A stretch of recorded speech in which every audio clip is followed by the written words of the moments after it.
Sir आपका mic on नहीं है।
हेलो।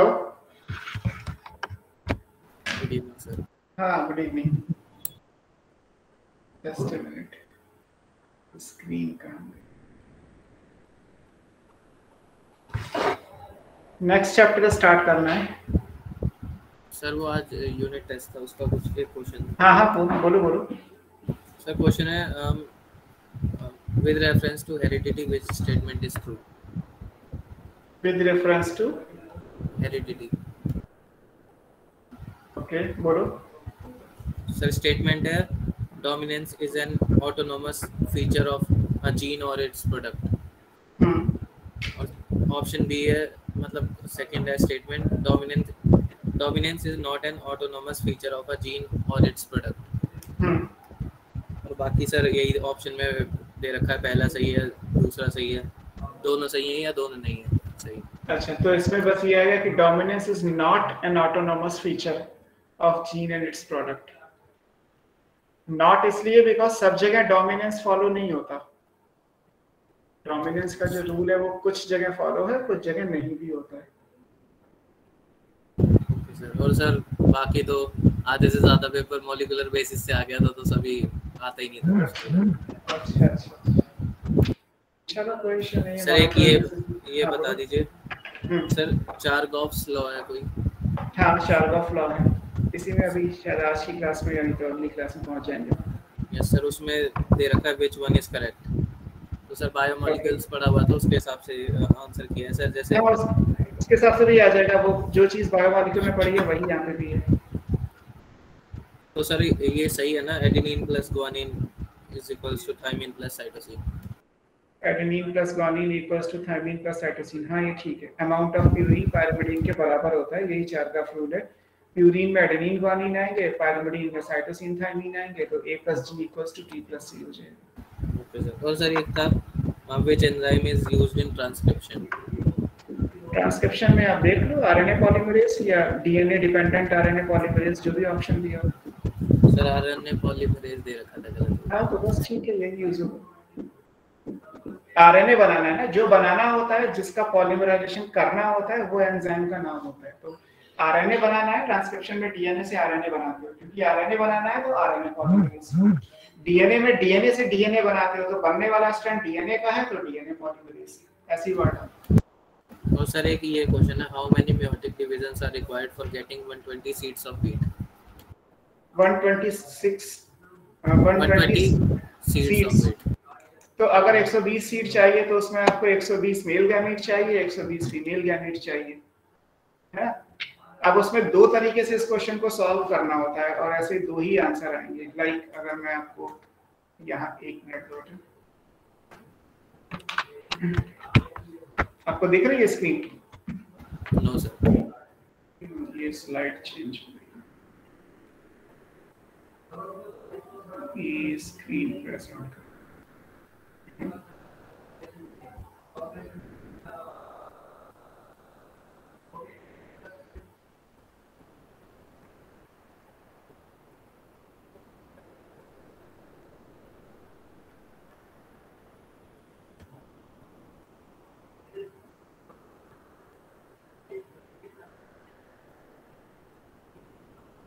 So इसमें अगर हम बात करें तो आपने पूछा 120 सीट्स पूछने, तो ये 120 सीट्स हो गए। इसके लिए आपको 120 मेल गैमीट चाहिए, 120 फीमेल गैमीट चाहिए। फीमेल गैमीट तो एक से एक ही बनता है, तो यानी कि 120 मियोसिस तो आपको एग बनाने के लिए चाहिए, क्योंकि पॉलीगोनम टाइप ऑफ का डेवलपमेंट होगा तो उसमें एक मेगास्पोर का टेट्राड जो बना है उसमें से एक ही फंक्शनल होगा, उसी से जाके एक फीमेल गैमेटोफाइट या एग बनेगा। तो और सबको 1 से 4 बन जाएगा तो फिर वो 30 1 से 4 चाहिए तो 30 हो जाएंगे। तो या तो आंसर आपका ये आएगा 150 दिया है ऑप्शन में। यस सर 150 दिया हुआ है, बस यही आंसर सही कर लो। Yes sir. और एक क्वेश्चन अगला वाला भी है, Bilob-Dithecus anther has 150 microspore mother cells per microsporangium. How many male gametophytes can this anther produce? हाँ तो वो भी कर लीजिए। कितने दिया है? एक टेट्रास्पोरेंजिएट एंथर हो गया, यानी 4 माइक्रोस्पोरेंजिया टोटल हो गई। अब एक माइक्रोस्पोरेंजिया में कितनी दे रखी है मदर सेल्स? 150। 150, तो 150 into 4 ये आपके माइक्रोस्पोर मदर सेल हो गए, तो यानी कि 600 तो आपके माइक्रोस्पोर मदर सेल हो गई। एक माइक्रोस्पोरेंजिया में 150 है, तो 4 माइक्रोस्पोरेंजिया के अंदर 600 माइक्रोस्पोर मदर सेल है। एक माइक्रोस्पोर मदर सेल से एक माइक्रोस्पोर या पॉलन ग्रेन या मेल गैमेटोफाइट बना दे तो 600 से 600 बन जाएंगे। ओके सर, ये दिया हुआ। सर ये 120 सीड वाला एक बार दोबारा बता दीजिएगा। बेटा 120 सीड्स के लिए हमें 120 सीड का मतलब है 120 जाइगोट चाहिए हमें। एक सीड में एक जाइगोट एक एम्ब्रियो होता है, तो इसके लिए 120 आपको मेल गैमीट चाहिए, 120 आपको फीमेल गैमीट चाहिए। अब मेल गैमीट में तो आपने पढ़ा है कि 1 से 4 यानी कि 30 माइक्रोस्पोर मदर सेल होंगी, तो उससे क्योंकि 1 से 4 सेल बनती हैं तो आपको माइक्रोस्पोर यानी पॉलन कितने मिल जाएंगे? 120, और एक पॉलन का एक मेल गैमीट एग से फर्टिलाइज करता है, तो 120 मेल गैमीट के लिए 30 बार आपको माइक्रोस्पोरोजेनेसिस करनी पड़ेगी। और 120 एग के लिए आपको 120 मेगास्पोर मदर सेल चाहिए, क्योंकि एक मेगास्पोर मदर सेल में मियोसिस के बाद एक एग बनता है। तो 120 फीमेल गैमीट के लिए 120 मेगास्पोरोजेनेसिस यानी मियोसिस, और 120 मेल गैमीट के लिए 30 मियोसिस करनी पड़ेगी, तो टोटल आपकी 150 हो गई। Yes sir. सर ये एक और क्वेश्चन है, the phenomena of regulating several phenotypes by a single gene is called. Several phenotype यानी बहुत सारे फिनोटाइप यानी बहुत सारे कैरेक्टर है, सिंगल जीन है तो प्लियोट्रॉपी हो गया। एक जीन अगर मल्टीपल कैरेक्टर को फिनोटाइपिक कैरेक्टर को गवर्न करती है तो फिनोमेना प्लियोट्रॉपी कहलाती है। सर ये क्वेश्चन है, the base pair according to Watson and Crick is. Sir तो एडेनिन का थाइमिन के साथ कर रखा है, ग्वानिन का साइटोसिन, बस यही आएगा ATGC। ये 3 हाइड्रोजन बॉन्ड है या 2 हाइड्रोजन बॉन्ड है। Okay sir. और सर ये था VNTR belongs to a class of satellite DNA referred to as। वो आप याद कर लो क्योंकि वो तो इस चैप्टर का बिल्कुल लास्ट टॉपिक है। मिनी सैटेलाइट आएगा आंसर। मिनी सैटेलाइट, हाँ दे रखा है ऑप्शन। यस सर, मैंने प्रॉब्लम लगा दिया। ये मिनी सैटेलाइट। Okay sir. और सर ये क्वेश्चन था, give the term for DNA fragments produced by discontinuous synthesis। Okazaki fragments हैं साइंटिस्ट के नाम पे, DNA रेप्लिकेशन में पढ़ोगे आप। Okay sir. सर हाँ बेटा बोलो। सर एक क्वेश्चन आता है कि if Meselson and Stahl's experiment is continued for 4 generation in bacteria the ratio of, तो इसमें नाइट्रोजन के आइसोटोप्स के रेशियो निकालने होते हैं। सर ये क्वेश्चन हो तो जाता है पर पूरा एक्सपेरिमेंट ड्रॉ करना पड़ता है और उसमें बहुत टाइम लगता है, तो कोई शॉर्टकट नहीं है? शॉर्टकट क्वेश्चन है। शॉर्टकट तो ये है कि लाइक ये डीएनए के 2 स्ट्रैंड हैं, इसमें एक मान लीजिए आपने इस साल का एक्सपेरिमेंट किया है तो इसमें एक अगर आप हाइब्रिड से स्टार्ट करोगे तो एक N15 एक N14 होगा। अब यहाँ से आप जो बनाओगे उसमें 15-14 आएगा, इससे जो बनेगा वो 15-14 आएगा। फिर आप यहाँ से 2 बना दोगे अलग तो ये 15-14 आएगा, ये 14-14 आएगा। यहाँ से 2 अलग करोगे तो 14-14 आएगा, ये भी 14-14 आएगा। एक जनरेशन हो गई, 2 हो गई, ऐसे 3 आएंगी, 4 आएंगी, करना ऐसे ही पड़ेगा। इसका कोई फार्मूला नहीं है एक्चुअली, ज्यादा नहीं पूछा जाएगा। 4 जनरेशन आपने पूछ भी ली गई क्योंकि 4 जनरेशन का मतलब है 1 घंटा 20 मिनट, 20 मिनट की एक जनरेशन होती है। ई कोलाई में जनरेशन टाइम 20 मिनट्स का है। तो पहली जनरेशन आप जो भी लोगे उसके 20 मिनट में आपको आधा आधा यानी हाफ हाफ मिलेगा, 50-50। बस आप यहाँ से 50-50 से स्टार्ट कर लो। ये एक जनरेशन है 50-50, ये N15 N14 वाला जो डीएनए स्ट्रैंड है वो पहली जनरेशन में कितना है, वो 50-50 है। दूसरी जनरेशन में क्या होगा, यहाँ का आधा निकाल के यहाँ जोड़ दो तो ये 25-75 हो गया। तीसरी जनरेशन में क्या होगा, इसका आधा निकाल के इसमें जोड़ दो तो ये 12.5 और ये 87.5 हो गया। फिर चौथी जनरेशन में क्या होगा, यहाँ रह जाएगा 6.25, इसका 6.25 इसके साथ जोड़ दोगे तो ये 92 पॉइंट समथिंग निकल के आ जाएगा। एवरी टाइम आपको एक में से 50% निकाल के दूसरे में जोड़ना है। ऐसे कर लो अगर टाइम बचाना है तो। Thank you sir. सर हाँ बेटा। सर एक क्वेश्चन आया था, Mendel's law of independent assortment holds good for the gene situated on, इसके ऑप्शन थे sir non homologous chromosome, homologous chromosome और एक्स्ट्रा न्यूक्लियर जेनेटिक एलिमेंट, और तीसरा था सेम क्रोमोसोम। होमोलोगस क्रोमोसोम आना चाहिए answer. Yes sir. Homologous chromosome के independent assortment का सीधा मतलब है क्रॉसिंग ओवर। यस और सर। क्रॉसिंग ओवर आप होमोलोगस क्रोमोसोम के बीच में करते हैं। Yes sir. R और ये small r small y small r small y। Assortment का मतलब हुआ कि इनके आपने अलग अलग तरीके से जो है वो क्रॉस कराया कि लाइक ये वाला इसके साथ, ये इसके साथ। तो ये गैमीट ry ऐसे रहेगा, ये capital R small y small r capital Y, ये ऐसे रहेगा। इंडिपेंडेंट असॉर्टमेंट का सीधा मतलब है क्रॉसिंग ओवर, और क्रॉसिंग ओवर तो बैक क्वेश्चन है। क्रॉसिंग ओवर तो होमोलोगस क्रोमोसोम के बीच में ही हो सकता है। सर एक क्वेश्चन था, a failure in cell division after DNA replication that results, option 1 है polyploidy, option 2 euploidy, option 3 aneuploidy और none of the above।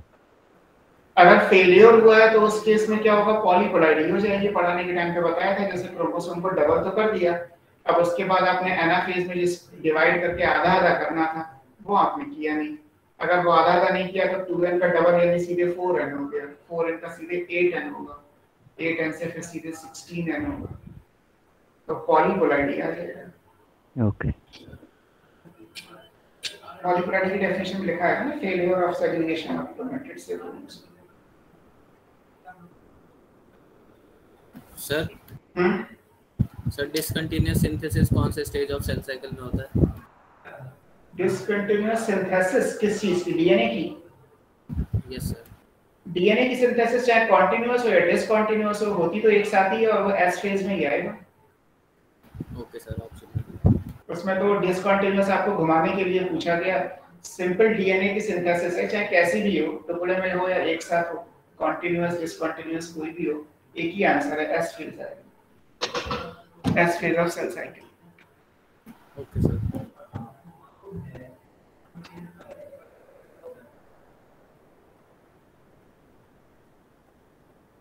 ठीक है, स्टार्ट करें। कुछ और पूछना है बताओ सर। ये एक है gene of operon which forms the repressor protein is, वो लैक आई जीन कहलाती है। अगर लैक्टोज वर्ड दे रखा है तो लैक आई, नहीं तो सिंपल आई जीन। सर ये ऑप्शन में ऑपरेटर, प्रोमोटर, रेगुलेटर और स्ट्रक्चरल दिया है। रेगुलेटर बोलोगे, फिर आपसे नाम से दे रखा है तो regulator, regulator is small I, उसी से जो है वो रिप्रेसर प्रोटीन बनती है। ओके सर, हो गया।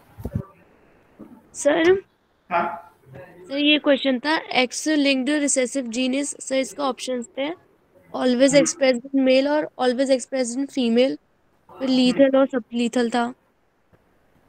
तो मेल में हमेशा एक्सप्रेस होंगे। अगर आप एक्स पे स्टार लगा दोगे यानी ये एक्स लिंक्ड रिसेसिव कैरेक्टर हो गया, तो मेल में फुल्ली एक्सप्रेस होता है ऑलवेज, जैसे आपकी बुक में दिया है, पेपर में आता है। फीमेल में नहीं होगा?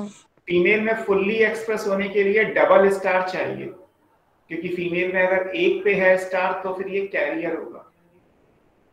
ओके और सर। ये फुल्ली एक्सप्रेस्ड होगा, ये आएगा फीमेल। मेल में तो कोई डाउट ही नहीं है, मेल में तो 100% एक्सप्रेस ही होगा। सर हाँ सर, अगर कलर ब्लाइंड मैन अगर नॉर्मल वुमेन से मैरिज करता है तो सर फिर सन कलर ब्लाइंड हो इसकी प्रोबेबिलिटी 0 होगी ना? हाँ बस ये लो, ये क्रॉस आपका सामने, ये कलर ब्रांड के लिए सी लिख दिया, मेल है, ये नॉर्मल वुमेन है, ये इससे करेगा तो ये डॉटर कैरियर बन जाएगी, ये इससे करेगा तो भी डॉटर कैरियर बनेगी। वाई अगर एक्स से आएगा तो नॉर्मल मेल सन, ये एक्स आएगा, सन नॉर्मल होंगे और डॉटर कैरियर होंगी। सर अगर ये डॉटर और मतलब चाइल्ड में भी पूछा होता तब भी 0 ही होती ना प्रोबेबिलिटी? 0 ही होती, क्योंकि कलर ब्लाइंड तो कोई भी नहीं, कलर ब्रांड कोई भी नहीं हो गया सर। चलो नेक्स्ट चैप्टर स्टार्ट करते हैं, व्हिच इज ये क्या हुआ? एक मिनट दो बेटे,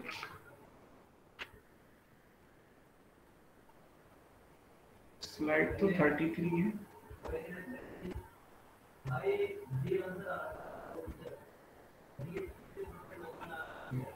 सो नेक्स्ट चैप्टर हमें पढ़ना है मॉलिक्यूलर बेसिस ऑफ इनहेरिटेंस, और मॉलिक्यूलर बेसिस ऑफ इनहेरिटेंस में ही आप ये सारा DNA, gene,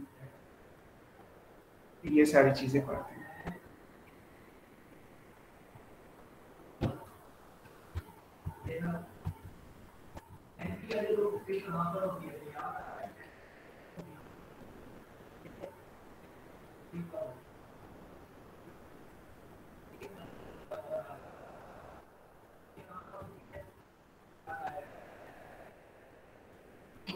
So we have molecular basis of inheritance.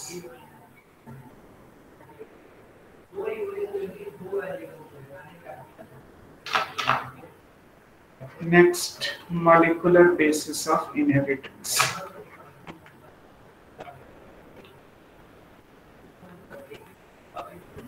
Molecule के लेवल पे इनहेरिटेंस को कैसे जस्टिफाई करोगे? मॉलिक्यूल पे लेवल होने का मतलब है आप इसको केमिस्ट्री के लेवल पे मान सकते हो। जैसे मैंने आपको शुरू में कराया था कि मेंडल ने जो चीजें दी वहां से लेके और आज की डेट तक हम क्या जानते हैं। नॉर्मली आपको क्रोमोसोम दिखाई देते हैं, ये कराया था ना तो एक बार मैंने कि क्रोमोसोम्स को अगर आप देखोगे तो वो क्योंकि दिखाई देते हैं तो वो फिजिकल बेसिस क्या जाता है, फिजिकल बेसिस ऑफ इनहेरिटेंस, क्योंकि आप उन्हें देख सकते हो। फिर आपको पता है कि अभी हम क्रोमोसोम का स्ट्रक्चर इसी चैप्टर में पढ़ेंगे, तो क्रोमोसोम में सारा कुछ इनहेरिटेंस के लिए कैपेबल नहीं होता, रिस्पांसिबल नहीं होता। क्रोमोसोम में जो चीज दिखाई यूज करती है इनहेरिटेंस के लिए वो है डीएनए, और डीएनए डीऑक्सीराइबोन्यूक्लिक एसिड है, एक केमिकल कंपाउंड है। तो ये हमारा बन गया chemical basis of inheritance. DNA क्या कहलाएगा? Chemical basis. डीएनए या वायरस के केस में आरएनए भी हो सकता है।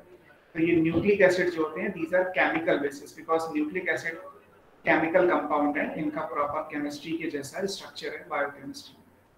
सारा डीएनए भी फंक्शनल नहीं होता है। इनहेरिटेंस के लिए डीएनए का वो टुकड़ा जो इंपॉर्टेंट है उसको आप जीन बोलते हो, या मेंडल के हिसाब से ये पेयर ऑफ यूनिट फैक्टर था। तो पेयर ऑफ यूनिट फैक्टर या जिसको हमने जीन बोला है ये वो है जो एग्जैक्टली इनहेरिटेंस के लिए रिस्पॉन्सिबल है। इसका एक सर्टेन स्ट्रक्चर है, इसीलिए इसको हम स्ट्रक्चरल बेसिस ऑफ इनहेरिटेंस बोलते हैं, है ना, स्ट्रक्चरल या फंक्शनल बेसिस, क्योंकि यही काम करता है। सारा डीएनए काम का नहीं होता, डीएनए का कुछ पोर्शन ऐसा है जो काम का है। तो जो पोर्शन काम का है वो क्या कहलाएगा? स्ट्रक्चरल या फंक्शनल बेसिस कहलाती है। अब आगे हम एक साइंटिस्ट का नाम पढ़ेंगे जिन्होंने जीन के 3 अलग अलग फंक्शंस बताए हैं। तो यहाँ पे स्ट्रक्चर का मतलब दिया जाता है सिस्ट्रॉन से। एक सिस्ट्रॉन टर्म आता है, एक रिकॉन टर्म आता है और एक न्यूटॉन टर्म आता है। तो सिस्ट्रॉन वो है जो नॉर्मली कंसीडर करते हैं। जब भी आप जीन बोलोगे उसका मतलब होता है सिस्ट्रॉन। सिस्ट्रॉन को बोल देते हैं स्ट्रक्चरल जीन, ऐसी जीन जिनके प्रोडक्ट, जीन का प्रोडक्ट क्या होता है? प्रोटीन। कभी भी आए कि जीन का काम क्या है तो उसका मतलब फिक्स है, एक प्रोटीन बनाना। जीन का काम यही है कि वो एक प्रोटीन बनाए। प्रोटीन की फॉर्म में अपीयरेंस आता है। जैसे मेंडल की बात करें तो हर एक फिनोटाइप के लिए कोई जीनोटाइप है, तो जीनोटाइप इज जीन और प्रोटीन क्या है? फिनोटाइप है। तो अगर हम कह रहे हैं कि जीन अपना फंक्शन परफॉर्म कर रही है तो बेसिकली वो एक ऐसी प्रोटीन बना रही है जो ऑर्गेनिज्म के स्ट्रक्चर के लिए रिस्पॉन्सिबल होगी, जो दिखाई देती होगी, उस कैरेक्टर के लिए रिस्पॉन्सिबल है। तो ऐसी स्ट्रक्चरल जीन को हमने सिस्ट्रॉन का नाम दिया। फिर आपने ये भी पढ़ा कि कई बार जीन ऐसी भी होती हैं जो क्रॉसिंग ओवर में इन्वॉल्व हो जाती हैं इंडिपेंडेंट असॉर्टमेंट के टाइम पे, तो उन्हें बोल देते हैं रिकॉम्बिनेशनल जीन। जिन जीन के बीच में क्रॉसिंग ओवर होता है जो एक होमोलॉगस पेयर की होगी वो रिकॉम्बिनेशनल जीन या रिकॉन कहलाती है। और ह्यूगो ड्रीवीज के हिसाब से जीन में ही म्यूटेशन हो सकता है, तो जिस जीन में म्यूटेशन होगा म्यूटेंट जो बनाएंगी वो म्यूटेशनल जीन या म्यूटॉन कहलाती है।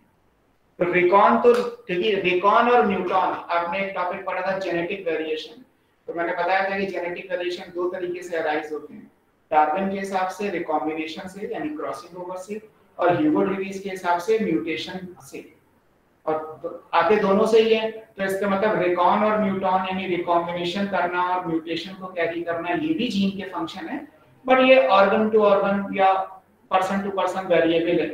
जहां तक सिस्ट्रॉन की बात है वो हमेशा आएगा, तो इसीलिए जब भी कभी जीन की बात की जाएगी तो उसका मतलब 99.9% हम सिस्ट्रॉन की बात कर रहे हैं, स्ट्रक्चरल जीन की बात कर रहे हैं। इस चैप्टर में आप क्या पढ़ोगे? इस चैप्टर में आप डीएनए और जीन, सिस्ट्रॉन, रिकॉन, म्यूटॉन इन सब के बारे में पढ़ोगे। यानी कि हमें मॉलिक्यूल के बेस पे स्टडी करना है। मॉलिक्यूल यानी कि केमिस्ट्री हो गई, और उसमें जो भी उस केमिस्ट्री का स्ट्रक्चर आएगा वो किस चीज से मिलके बना हुआ है, वो कैसे काम करता है, वो सब आपको यहाँ पे देखना है। आप बुक के हिसाब से पढ़ोगे तो बुक में एक लाइन आपको मिलेगी जिसमें शुरू में ये डिस्कस किया गया, एक पैराग्राफ एक्चुअली दिया हुआ है पहले टॉपिक स्टार्ट होने से पहले।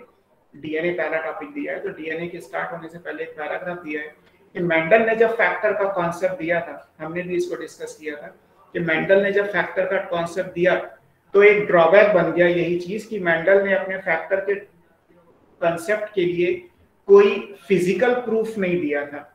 तो फैक्टर की बात बहुत सारे लोगों को इसलिए समझ में नहीं आई क्योंकि यही नहीं पता था कि फैक्टर इनहेरिट करते कैसे हैं, इनहेरिटेंस का पैटर्न क्या होगा। आज तो हमें पता है कि मेंडेलियन या नॉन मेंडेलियन, या फिर नॉन मेंडेलियन में म्यूटेशन है या रिकॉम्बिनेशन है या डिसऑर्डर की फॉर्म में जा रहे हैं, किसी भी तरीके से आज तो हमें बहुत कुछ पता है, उस टाइम पे शायद नहीं पता था। बहुत सारे साल लग गए तब जाके, क्योंकि मेंडल का काम था 1867 का, और ये बात हो रही 1900 में मेंडल का वर्क रीडिस्कवर हुआ, 1901 में सुटन एंड बोवेरी की क्रोमोसोमल थ्योरी ऑफ इनहेरिटेंस आई, 1904 में लिंकेज और रिकॉम्बिनेशन की बात की गई।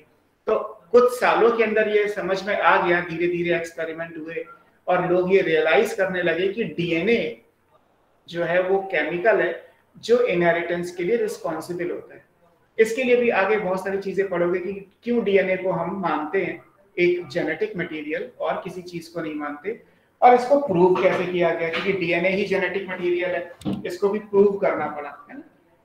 पहले सिर्फ मानते थे लोग कि भाई न्यूक्लियस के अंदर डीएनए होता है, अगर न्यूक्लियस के अंदर डीएनए होता है तो हमने मान लिया कि क्योंकि न्यूक्लियस सारी सेल्स में होता है तो डीएनए सारी सेल्स में होगा, इसलिए होगा।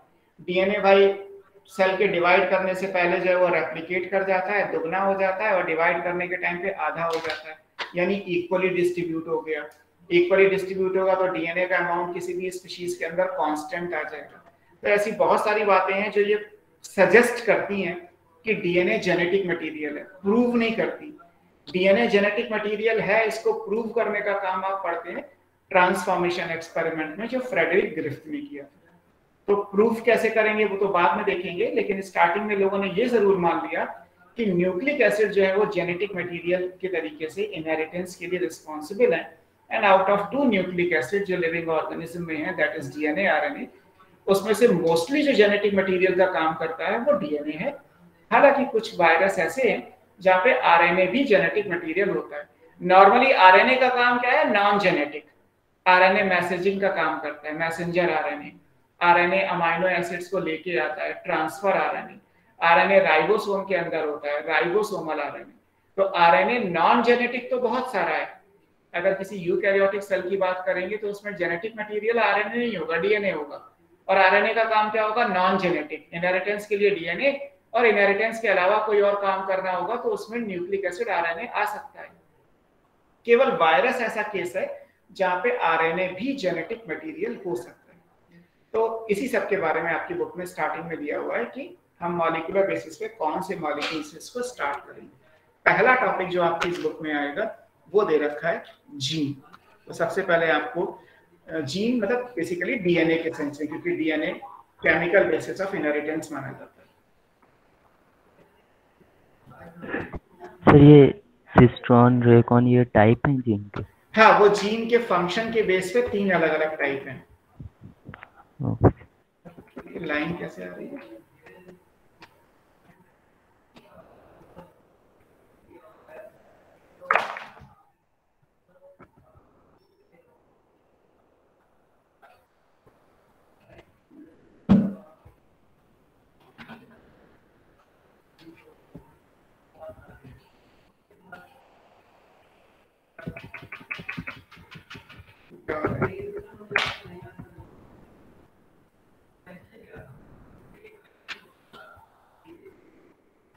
एक मिनट तो बेटे, ये कहाँ गई स्लाइड?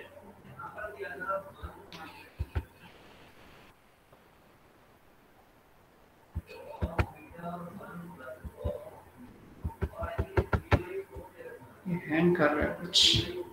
आप लोगों को वॉइस क्लियर है? स्क्रीन नहीं क्लियर है? सर लाइंस आ रही हैं अजीब सी। हाँ, ये लाइंस हट भी नहीं रही हैं और कुछ और भी नहीं हो रहा।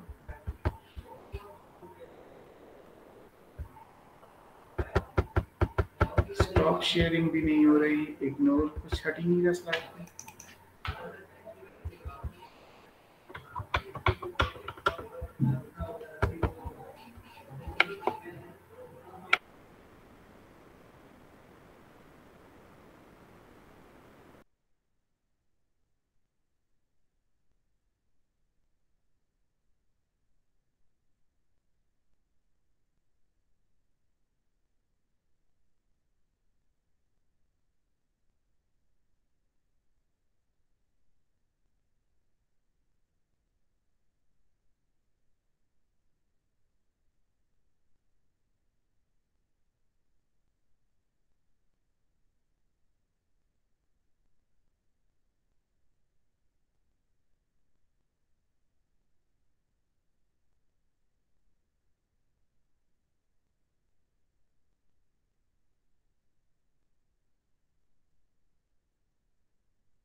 हेलो,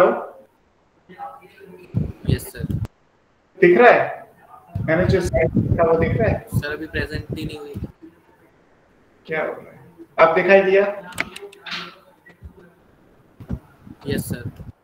ठीक है, मैंने डीएनए लिखा है, ये फर्स्ट टॉपिक आपको पढ़ना है। स्टार्टिंग में जो भी कुछ है वो बायोमॉलिक्यूल के साथ भी आप रिलेट कर सकते हो। थोड़ा बहुत आपने बायोमॉलिक्यूल में भी पढ़ा है और यहाँ पे भी दे रखा है, तो उसी हिसाब से लिखते हैं। डीएनए है क्या? अगर हम डीएनए की बात करें तो डीएनए आपको पता है कि एक पॉलीमर है ना? डीएनए क्या है? It's a long polymer.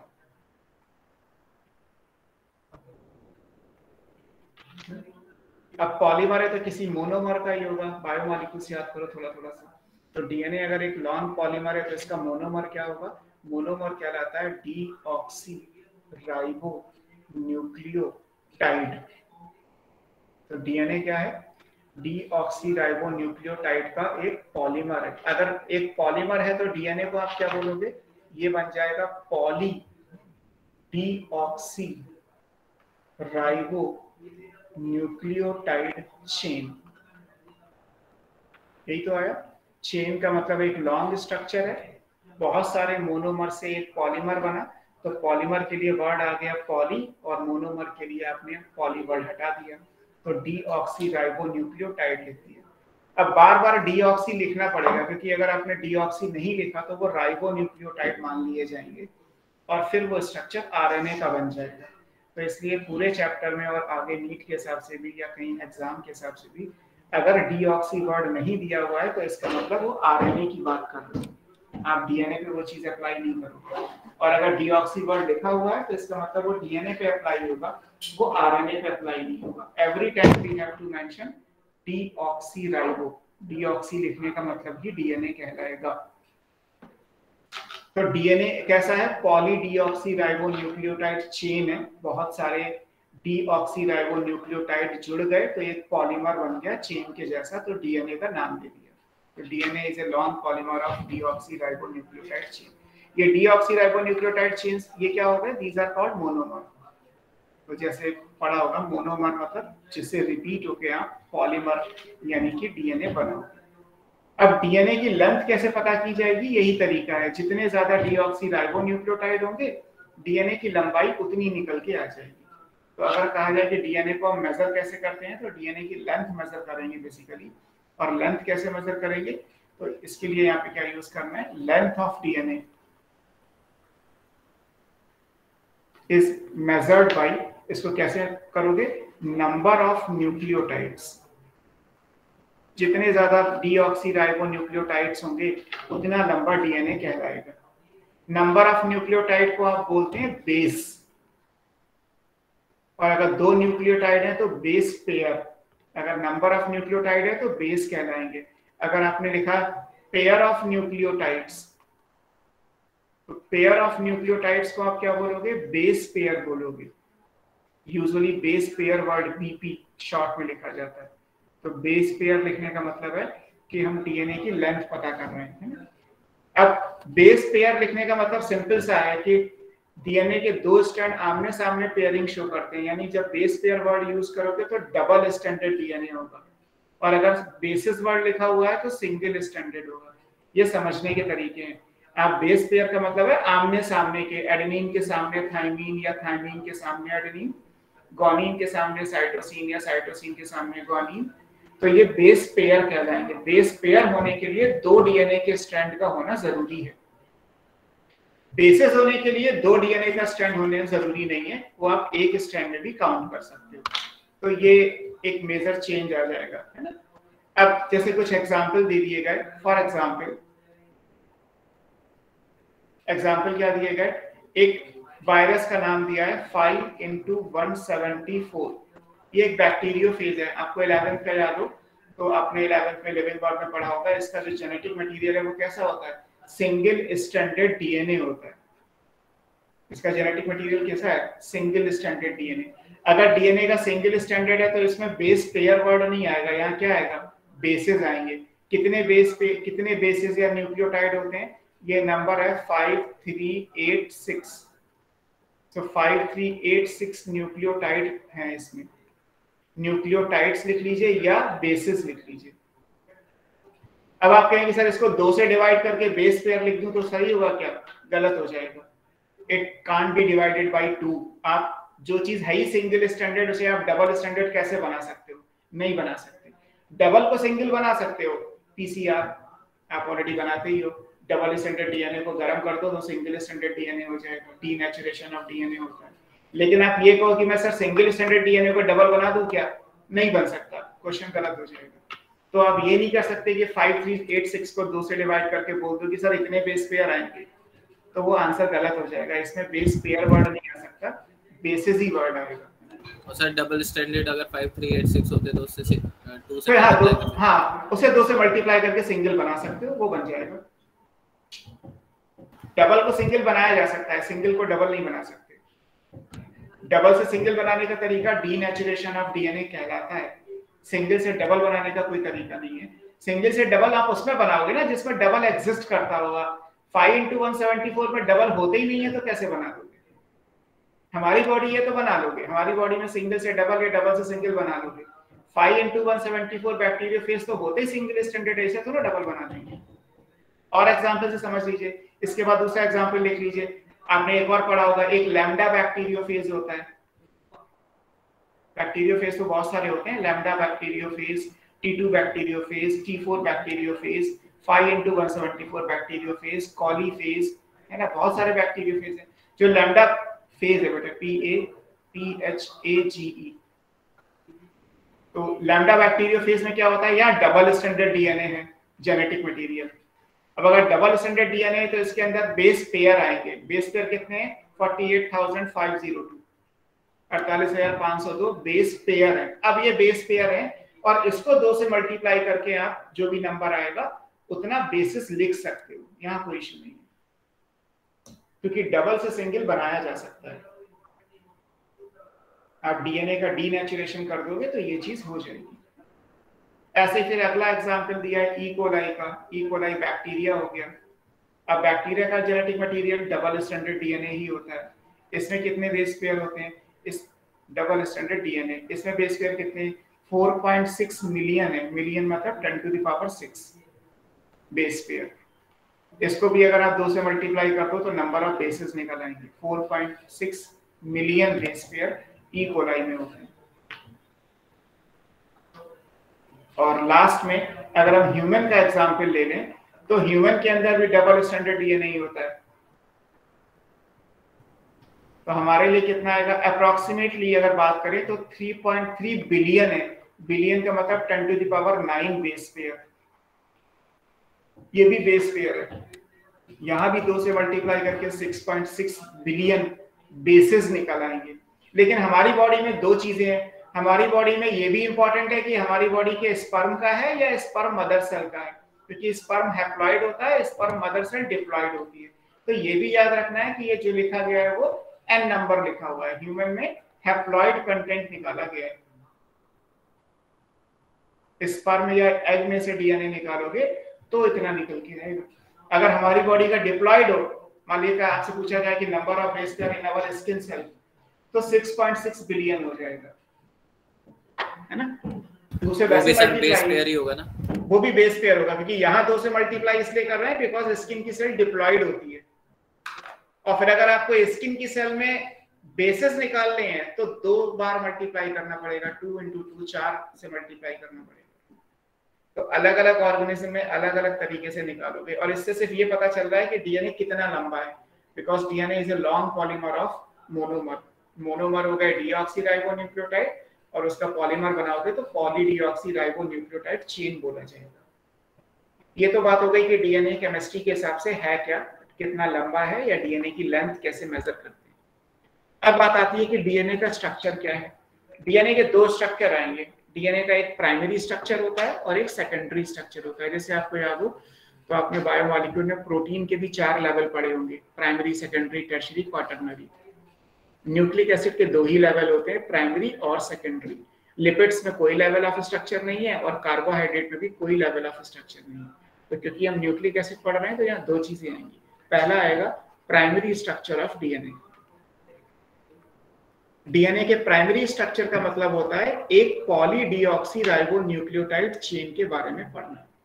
DNA का प्राइमरी स्ट्रक्चर क्या कहलाता है? दिस इज एक पॉलीडीऑक्सीराइबोन्यूक्लियोटाइड चेन है। ये एक पॉलीडीऑक्सीराइबोन्यूक्लियोटाइड चेन को, यानी सिंगल स्ट्रैंडेड डीएनए को आप क्या बोलोगे?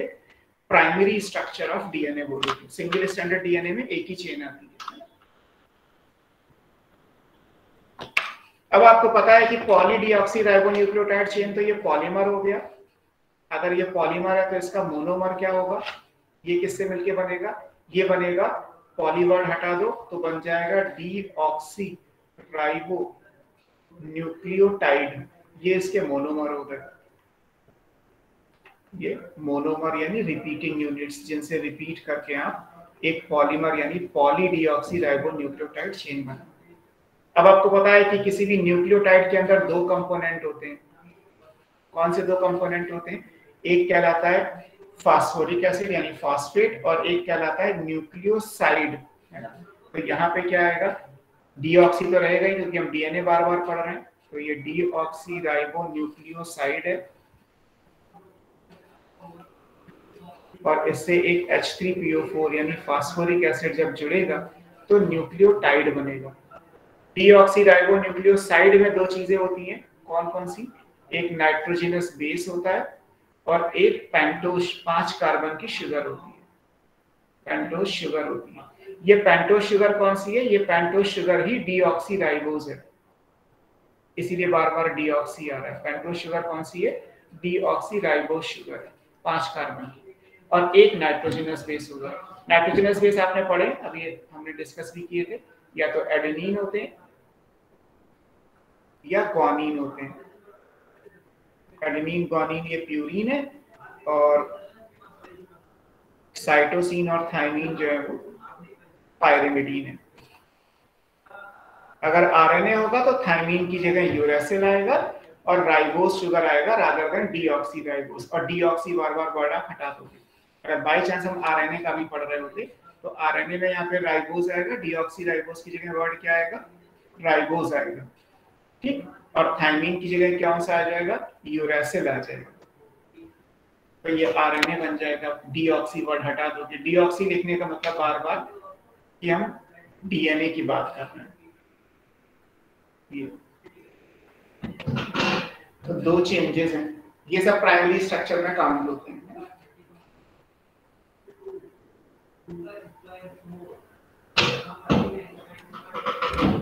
इनके स्ट्रक्चर भी दिए हुए हैं, जैसे डीऑक्सीराइबोज को अगर आप देखोगे तो डीऑक्सीराइबोज में क्या आएगा? डीऑक्सीराइबोज एक 5 कार्बन की शुगर है, तो आप उसके हिसाब से बना सकते हो। आपके बायोमॉलिक्यूल वाले में बने हुए हैं शुगर के डायग्राम, इस तरीके से 5 कार्बन आएंगे। ये एक कार्बन है फर्स्ट, ये सेकंड कार्बन, ये थर्ड कार्बन, ये फोर्थ कार्बन, और यहाँ पे ये फिफ्थ कार्बन है। यहाँ पे आएगा CH2OH, ये यहाँ पे आएगा OH, यहाँ पे आएगा HOH, यहाँ पे आएगा HOH, यहाँ पे आएगा HOH। तो ये 5 कार्बन की शुगर है, 5 कार्बन शुगर है। 5 कार्बन की शुगर को आप क्या बोलोगे? पेंटोस शुगर बोलोगे। 5 कार्बन की होती है तो पेंटोस। इसका नाम क्या है? इस पेंटोस शुगर का नाम है राइबोस। ये राइबोस। इसके सेकंड कार्बन पे अगर हम O हटा दें, सेकंड कार्बन पे HOH लिखा है, अगर इस O को हटा दें, O is missing at the second carbon, तो बन जाएगा आपका डीऑक्सीराइबोस। डीऑक्सीराइबोस में सिर्फ यही डिफरेंस है, ये CH2OH, बाकी सब जगह आप सेम बना लीजिए, HOH, H, और यहाँ पे H आएगा, O मिसिंग है ना, यहाँ पे भी HOH और यहाँ पे OH। तो ये भी 5 कार्बन की है, बस यहाँ पे क्या है? An oxygen is missing at second carbon, तो ये बन जाएगा डीऑक्सीराइबोस।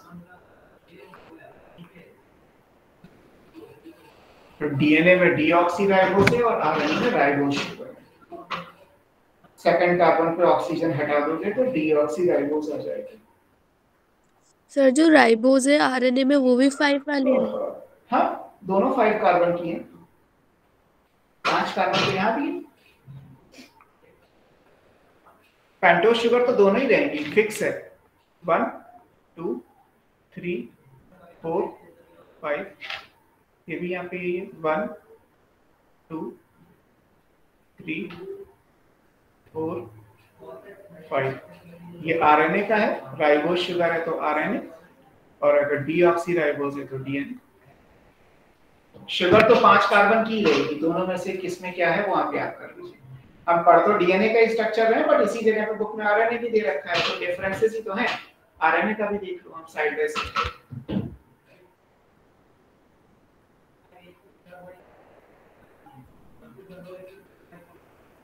ठीक है, ये चीजें हो गई। अब और क्या था हमारा, प्रीवियस स्लाइड के हिसाब से देखें तो हमारा शुगर हो गया 5 कार्बन की, ये पेंटोज शुगर है, 5 कार्बन की शुगर थी, ये हो गई। H3PO4 का तो आपको पता ही है, H3PO4 कैसे बनेगा, P double bond O, OH, chemistry तो है, OH, OH, तो ये H3PO4 का स्ट्रक्चर हो गया, फास्फोरिक एसिड हो गया। अब नाइट्रोजनस बेस के डायग्राम तो हमें नहीं बनाने, लेकिन आपको पता तो है एडेनिन, गुआनिन, साइटोसिन, थायमिन और थायमिन की जगह यूरेसिल आएगा।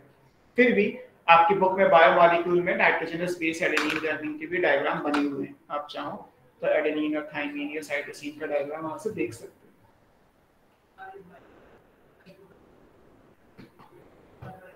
अब बात आती है कि प्राइमरी स्ट्रक्चर में कौन कौन सी बॉन्डिंग्स होती हैं, कौन कौन से बॉन्ड किसके किसके साथ हैं, है ना?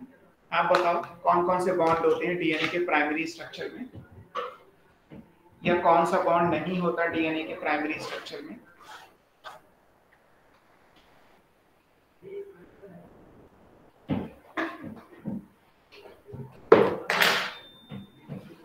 Any idea?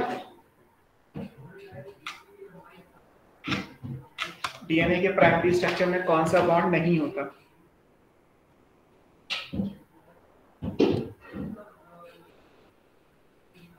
Hydrogen bond. Hydrogen bond नहीं आएगा ना, हाइड्रोजन बॉन्ड 2 स्ट्रैंड के बीच में आता है, एक में नहीं आता। तो यहाँ हाइड्रोजन बॉन्ड नहीं आएगा, बाकी आएगा। अब बाकी आएंगे कौन से, जब नाइट्रोजनस बेस किसी पेंटोज शुगर से जुड़ता है, मैं किसी में अलग कलर करके आपको किससे लिख सकते हैं, ग्रीन से लिख लेते हैं। तो ये नाइट्रोजनस बेस और शुगर के बीच में कौन सा बॉन्ड आता है यहाँ पे बताओ? Glycosidic linkage. हाँ, ये कौन सा बॉन्ड है, ये ग्लाइकोसिडिक बॉन्ड होता है, ग्लाइकोसिडिक बॉन्ड। किसी भी बेस और शुगर के बीच में जो बॉन्ड होगा वो कौन सा कहलाता है, ग्लाइकोसिडिक बॉन्ड कहलाता है। तो एडेनिन और डीऑक्सीराइबोस, गुआनिन और deoxyribose, cytosine deoxyribose, thymine deoxyribose, इन सब के बीच में जो बॉन्ड आएगा वो कौन सा है, ग्लाइकोसिडिक बॉन्ड। तो जब बेस को शुगर से जोड़ोगे बाई ग्लाइकोसिडिक बॉन्ड तो क्या बन जाएगा, न्यूक्लियोसाइड बन जाएगा। अब ये जो न्यूक्लियोसाइड है ये किससे जुड़ेंगे, ये फास्फोरिक एसिड से जुड़ेंगे, H3PO4 से। तो जब फास्फोरिक एसिड से जुड़ेंगे तो यहाँ कौन सा बॉन्ड आएगा, फास्फोएस्टर बॉन्ड। ये क्या रहेगा, फास्फोएस्टर बॉन्ड। एक फॉस्फेट जुड़ेगा तो फास्फो है, और बॉन्ड का नेचर क्या है, एस्टर बॉन्ड है। एस्टर बॉन्ड आप केमिस्ट्री में जानते ही होंगे, डैश ओ डैश। तो एक फास्फोएस्टर बॉन्ड आएगा, फॉस्फेट और न्यूक्लियोसाइड के बीच में फास्फोएस्टर बॉन्ड आता है। और बहुत सारे राइबोन्यूक्लियोटाइड्स के बीच में कौन सा बॉन्ड आएगा जिससे ये पॉली डीऑक्सीराइबोन्यूक्लियोटाइड की चेन बनेगी,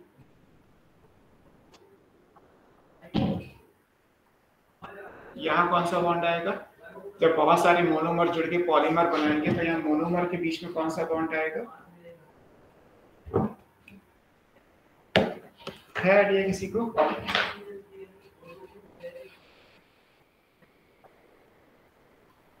सर फॉस्फोएस्टर, ये क्या रहता है, डाई एस्टर, जो आप लिखते हैं 3 5, एक का 3rd कार्बन दूसरे के 5वें कार्बन के साथ जुड़ेगी, P5 फास्फो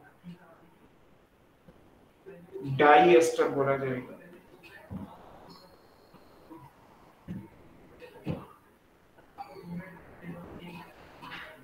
क्लियर?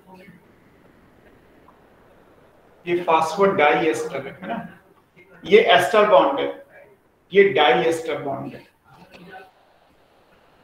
एक चेन बनाने के लिए आपको मोनोमर को जोड़ना पड़ेगा, तो 2 मोनोमर को जब आप जोड़ोगे तो डाई एस्टर आएगा। और अगर एक केवल मोनोमर बनाया गया है जिसमें न्यूक्लियोसाइड को आपने फॉस्फेट के साथ जोड़ा तो केवल एस्टर बॉन्ड आएगा।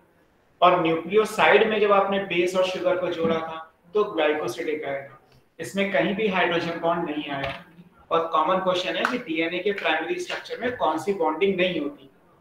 तो नॉर्मली हमें याद रहता है कि हाइड्रोजन बॉन्डिंग तो डीएनए में होती है, बट ये भूल जाते हैं कि डीएनए की जो हाइड्रोजन बॉन्डिंग है वो 2 चेन के बीच में है, एक चेन के अंदर नहीं है।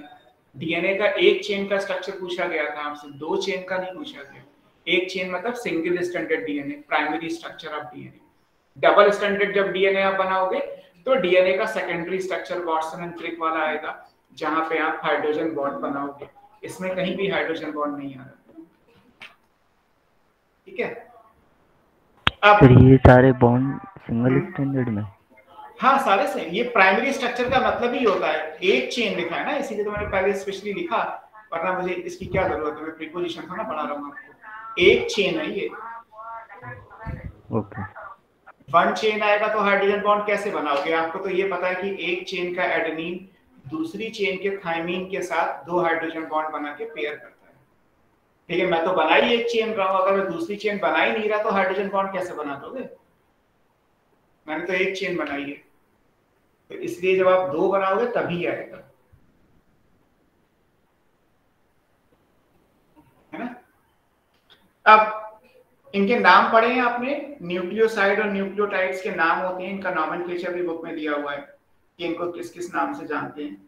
न्यूक्लियोसाइड को कैसे लिखते हैं, न्यूक्लियोटाइड को कैसे लिखते हैं, इनके लिखने के भी तरीके हैं। ये हो गया। अच्छा आगे बढ़ो, नेक्स्ट स्लाइड।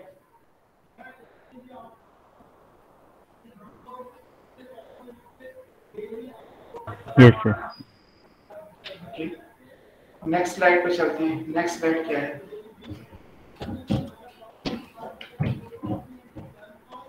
यहां देख लो, ये है nitrogenous base, nucleotide side,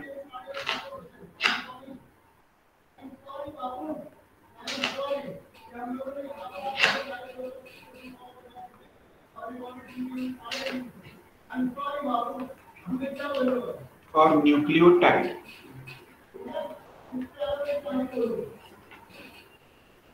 nitrogenous base कौन से हैं? Adenine, guanine, cytosine, thymine, uracil. अगर हम आरएनए भी ले लें तो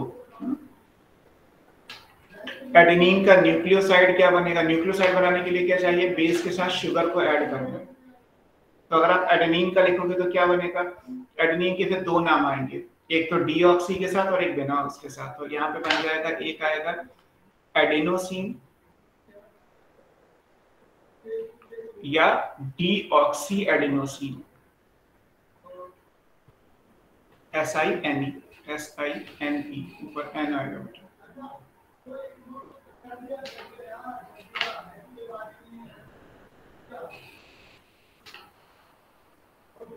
ऐसे ग्वानिन के लिए क्या आएगा? ग्वानोसिन या डीऑक्सी ग्वानोसिन।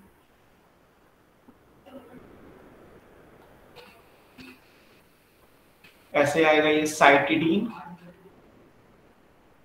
या डीऑक्सी साइटिडीन। ये थाइमीन में तो डीऑक्सी लिखने की जरूरत ही नहीं है, बिकॉज थाइमीन तो होता ही डीएनए में है, तो इसे सिर्फ लिखा जाता है थाइमिडीन, थाइमिडीन। और यूरेसिल सिर्फ आरएनए में होता है तो इसे लिख दिया जाता है यूरिडीन। नाम के आगे INE लगाना, किसी नाइट्रोजनस बेस के आगे एज ए सफिक्स INE लिखना, उसका न्यूक्लियोसाइड बनाता है उसे।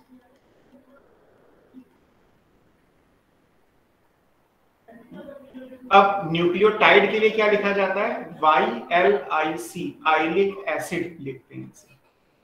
अगर ये लिखा हुआ है तो न्यूक्लियोटाइड कहलाता है, जैसे एडिनाइलिक एसिड, एडिनाइलिक एसिड या डीऑक्सी एडेनाइलिक एसिड।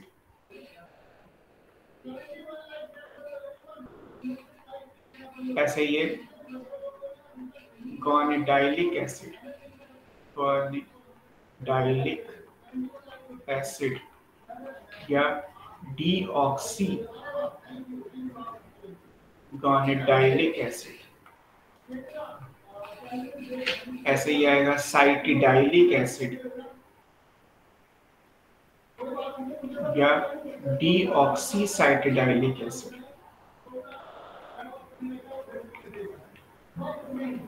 ये आएगा डीऑक्सी थाइमिडाइलिक एसिड। सर इसमें डीऑक्सी लगेगा? आप लगा लो या ना लगाओ, उससे कोई फर्क नहीं पड़ता, यहाँ भी आप लगा सकते हैं। यूरिडीन में तो कुछ आने नहीं है डीऑक्सी जैसा, तो ये यूरिडाइलिक एसिड। आप लगा लो, क्योंकि हमने स्टार्टिंग में बोला ही मैंने आपको कि किसी भी केस में डीऑक्सी वर्ड लगाना ही पड़ेगा, तो ही वो डीएनए कहलाएगा। अब न्यूक्लियोटाइड में क्या है? Base, sugar, phosphate. न्यूक्लियोसाइड में क्या है? केवल बेस और शुगर, और बेस के नाम तो आपको पता ही है, एडेनिन, गुआनिन, साइटिन, थायमिन और यूरेसिल। ये इनका नॉमेनक्लेचर हो गया एक तरीके से कि आप न्यूक्लियोटाइड और न्यूक्लियोसाइड को कैसे लिखते हैं। अब बॉन्डिंग बना के देख लेते हैं कि एक्चुअली फास्फोडाइएस्टर बॉन्ड बनेगा कैसे और उसके हिसाब से फिर क्या चेंजेस आएंगे। फिर हम चलते हैं वाटसन एंड क्रिक के मॉडल।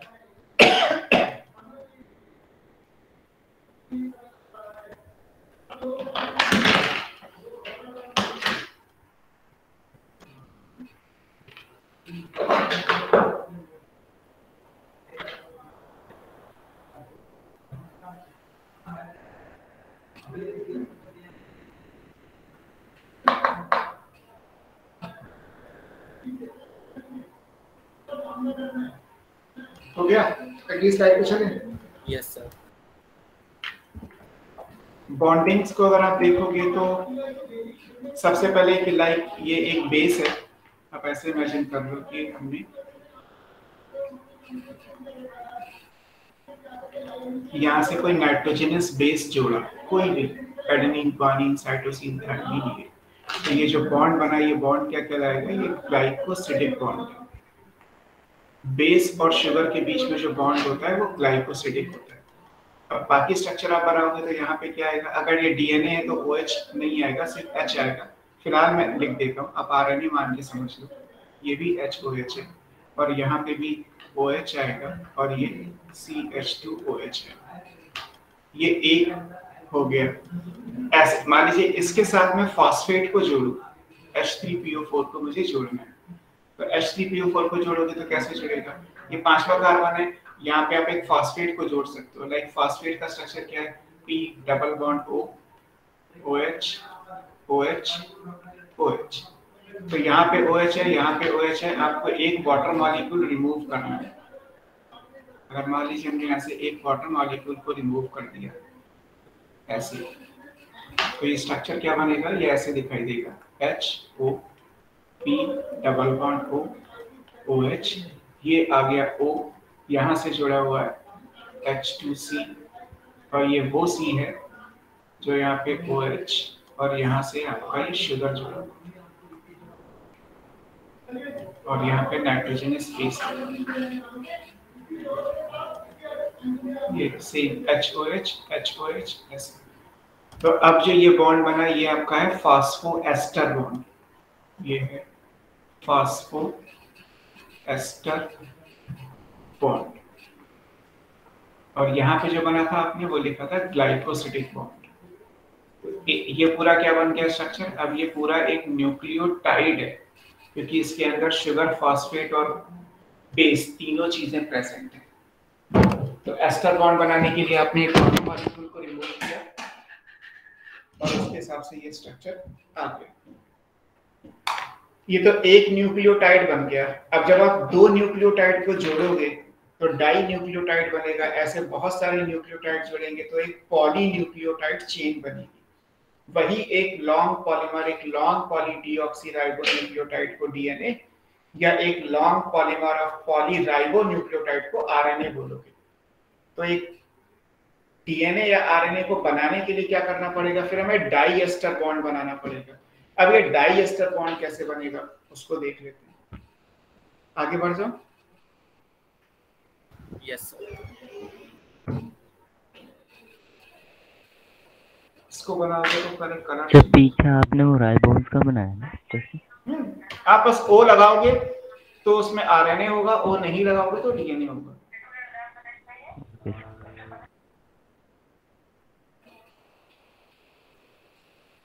ये O है, यहाँ पे नाइट्रोजनस बेस लगा हुआ है,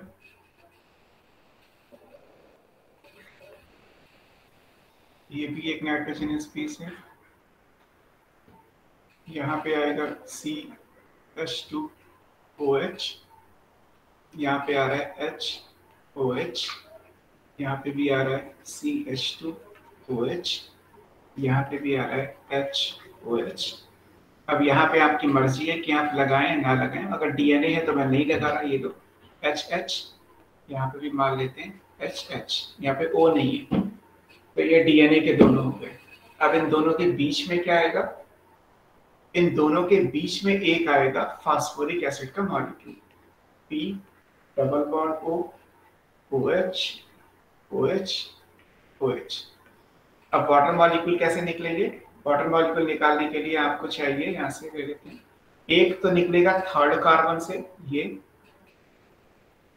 और एक निकलेगा फिफ्थ कार्बन से ये। तो दो वाटर मॉलिक्यूल एक साथ रिमूव हो गए, 2H2। तो जब दो वाटर मॉलिक्यूल को आप एक साथ निकालोगे तो क्या बनेगा? ये ऐसे आएगा स्ट्रक्चर। ये हो गई आपकी पेंटोज शुगर, ये नाइट्रोजनस बेस आ गए एज यूजुअल। यहाँ पे आएगा O, P डबल बॉन्ड, ये OH ऐसे रहेगा, यहाँ पे भी आएगा O। यहाँ वाले में कोई चेंज नहीं आया तो ये CH2OH ऐसे ही रहेगा। अब ये वाला जो O है वो किसके साथ जुड़ा हुआ है? ये जुड़ा है H2C, और ये है आपका अगला लाइक O ऐसे, ये भी था नाइट्रोजनस बेस। और यहाँ वाला जो है HOH ऐसे ही फ्री आएगा, यहाँ पे ये HOH, और यहाँ पे आपको जो मानना है वो लिखिए। तो अब एक एस्टर बॉन्ड ये हो गया और एक एस्टर बॉन्ड ये हो गया। ये है थर्ड कार्बन, आपको नॉमेनक्लेचर के हिसाब से लेके जाना है। तो ये हो गया आपका थर्ड कार्बन, ये वाला थर्ड कार्बन, ये वाला फिफ्थ कार्बन। तो ये 3,5 फास्फोडाइएस्टर बॉन्ड कहलाएगा। ऐसे ही आप फिर जब जोड़ोगे, ये इसका तीसरा कार्बन है, 3 प्राइम एंड हो गया ये, और ये पांचवा कार्बन है, 5 प्राइम हो गया। तो जब आप एक चेन बनाओगे तो चेन में तीसरा और पांचवा कार्बन हमेशा फ्री रखोगे। उसी हिसाब से याद रखना है कि एक लंबी सी चेन बना लो तो एक का पांचवा कार्बन फ्री रहेगा, एक का तीसरा कार्बन फ्री रहेगा। ये पोलैरिटी हो जाएगी चेन की, कि हर एक चेन के अंदर एक डेफिनेट पोलैरिटी होती है। तो पोलैरिटी के हिसाब से 3 प्राइम से 5 प्राइम एक लंबा सा स्ट्रक्चर बनके तैयार हो जाएगा। आपकी बुक में एक चेन बनी हुई है, बायोमॉलिक्यूल्स में भी ये चीजें दी हैं, वहां बना के नहीं दिखाई गई है, मैंने आपको बना के दिखा दी। कोई कंफ्यूजन नहीं रखिएगा, आंसर ठीक होने चाहिए।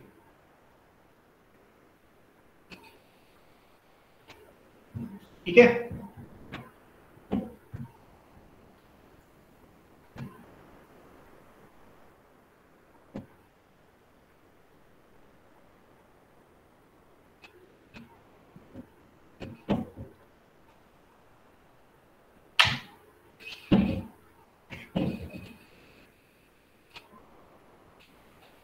ये आपका पोलैरिटी हो गया, ये 5 प्राइम है, ये 3 प्राइम है।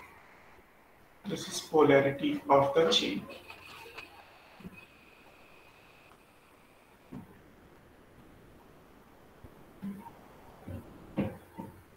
अब ये क्या कहलाता है? ये बैकबोन कहलाती है। मेरे तो बनाने में आगे पीछे हो गए, बट ये जो स्ट्रक्चर आएगा ये डॉटेड लाइन से मैं बना रहा हूँ, एक्सिस मान लो। इस डॉटेड लाइन पे ये शुगर और फास्फेट दोनों आते हैं, और ये जो नाइट्रोजनस बेस है वो इसके परपेंडिकुलर आते हैं। जब आप वाटसन क्रिक का मॉडल पढ़ोगे तो उसमें ये लाइन दी होगी कि जो बैकबोन डीएनए की होती है वो होती है शुगर फास्फेट की, और उसके परपेंडिकुलर अंदर की तरफ जो होते हैं वो नाइट्रोजनस बेस होते हैं। तो ये एक सीढ़ी के जैसा स्ट्रक्चर बन जाएगा, लैडर लाइक।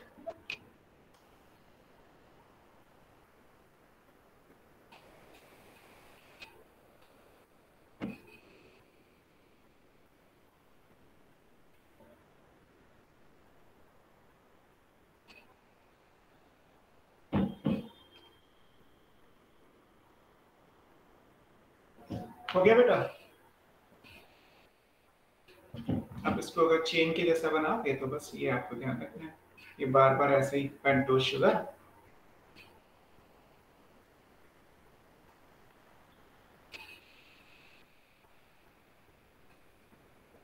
बस यहाँ पे ये तीसरा है, ये पांचवा है, तो तीसरे और 5वें के बीच में, तीसरा और यहाँ पे 5वां आएगा इसके बीच में, इसका तीसरा इसका 5वें के बीच में, इसका तीसरा इसके 5वें के बीच में, तो इसका तीसरा फ्री रहेगा, 3 प्राइम फ्री रहेगा, और इसका जो होगा वो 5वां CH2OH जो है यहाँ पे वो फ्री रहेगा। तो ये 3 to 5 होगी। ऐसे अगर मैं इसको इस तरीके से बनाता उल्टा, कि एंटी पैरेलल चेन होती है, जब आप अभी वॉटसन क्रिक का मॉडल पढ़ोगे तो दोनों एक दूसरे के अपोजिट एंड पे रन करती है। तो यहाँ से अगर लोगे तो ये इसका तीसरा OH है, ये फ्री है। अब यहाँ पे इसका जो है वो आप 5वां बनाओगे तो उसके हिसाब से 5वां, फिर ये तीसरा, फिर ये 5वां, फिर ये तीसरा, फिर ये 5वां, फिर ये तीसरा, फिर ये 5वां, फिर ये तीसरा, और इसके 5वें पे CH2OH फ्री रहेगा। तो यहाँ के हिसाब से अगर ये 3 प्राइम एंड है तो ये 5 प्राइम एंड होगा, और बीच में आएंगे नाइट्रोजनस बेस। अगर आप इसको पूरा करोगे डायग्राम को तो आप मान लीजिए कि यहाँ आ गए नाइट्रोजनस बेस। यहाँ पे मान लीजिए कोई भी एक नाइट्रोजनस बेस है जो किसी दूसरे नाइट्रोजनस बेस के साथ, ये नाइट्रोजनस बेस इसके साथ, यहाँ भी नाइट्रोजनस बेस, इसका नाइट्रोजनस बेस इसके नाइट्रोजनस बेस के साथ, इसका नाइट्रोजनस बेस इसके नाइट्रोजनस बेस के साथ, इसका नाइट्रोजनस बेस इसके नाइट्रोजनस बेस के साथ। तो ऐसे डीएनए का स्ट्रक्चर बनेगा। अब आप सोचो तो डीएनए में ये दो चीजें जो है वो तो हो गई। एक लैडर को सोचो तो ये 5 प्राइम टू 3 प्राइम है और ये 3 प्राइम टू 5 प्राइम है, और जो बेसेस है वो इनके परपेंडिकुलर अंदर की तरफ आ रहे हैं। तो एक लैडर के जैसा स्ट्रक्चर बन के तैयार हो। तो पूछा जाता है कि बैकबोन क्या है, तो जो ब्लू से बना है ये बैकबोन है। बैकबोन का मतलब है शुगर फॉस्फेट बॉन्ड। ये शुगर और फॉस्फेट की होती है कि डीएनए की बैकबोन क्या है, ये शुगर फॉस्फेट की है। चाहे सिंगल स्टैंडर्ड बनाओ चाहे डबल स्टैंडर्ड बनाओ, बैकबोन शुगर फॉस्फेट की है। और बेसिस हमेशा इस बैकबोन के परपेंडिकुलर है। ये क्या है, दीज आर नाइट्रोजनस बेसिस, और ये हमेशा परपेंडिकुलर टू बैकबोन होते हैं, परपेंडिकुलर टू बैकबोन। हालांकि मैंने यहाँ 2 चेन कंसीडर कर ली तो ये डीएनए का डबल स्टैंडर्ड हो गया। अगर आप मान लीजिए कि इसका आधा बनाते डायग्राम, फॉर एग्जांपल अगर आप इतना नहीं बनाते, आपको लगता है कि मैं सर इसका हाफ डायग्राम बनाऊंगा, ऐसे आधा बनाता हूँ सर, तब भी यही आएगा, बैकबोन और परपेंडिकुलर। बोलो सर, बैकबोन क्या बताया आपने? बैकबोन जो शुगर और फॉस्फेट से जो ब्लू से बना है वो बैकबोन हो गया। सीधी लाइन आएगी, 2 बेस के बीच, 2 शुगर के बीच में 1 फॉस्फेट, फिर 2 शुगर के बीच में 1 फॉस्फेट, है ना। ये शुगर है, ये शुगर है, तो इन दोनों के बीच में ये फॉस्फेट है। ये शुगर है तो ये फॉस्फेट, ये शुगर है तो ये फॉस्फेट, ये शुगर है तो ये फॉस्फेट, ऐसे। तो जो ब्लू से बना हुआ है वो बैकबोन है, और उस बैकबोन के परपेंडिकुलर नाइट्रोजनस बेस आ रहे हैं, ये अंदर की तरफ जाएंगे वो भी हमेशा। तो ये लाइन आपको याद रखनी है, एग्जाम के क्वेश्चन है, bases lie perpendicular to the backbone, है ना, ये इंपॉर्टेंट है। ये सब हो गया आपका सिंगल स्टैंडर्ड स्ट्रक्चर। आपको अगर आरएनए का बनाना है तो बस ये याद रखना है कि थायमीन की जगह आप यूरेसिल को यूज करोगे और डीऑक्सीराइबोस की जगह राइबोस शुगर आएगा। राइबोस शुगर आने का मतलब है सेकंड कार्बन पे हाइड्रोक्सिल के साथ ऑक्सीजन, मतलब पूरा हाइड्रोक्सिल ग्रुप प्रेजेंट है, OH आएगा। और अगर हाइड्रोक्सिल में से O हटा दो, केवल H रह जाता, तो डीऑक्सीराइबोस होता। तो बनाते समय आपको ये ध्यान रखना है, जैसे पीछे की स्लाइड पे देखोगे तो आपको ये याद रखना है कि यहाँ पे मैं क्या कंसिडर कर रहा हूँ। अगर यहाँ पे ये OH है तो ये RNA है, अगर सिर्फ H होता, O नहीं होता यहाँ पे, तो ये DNA होता।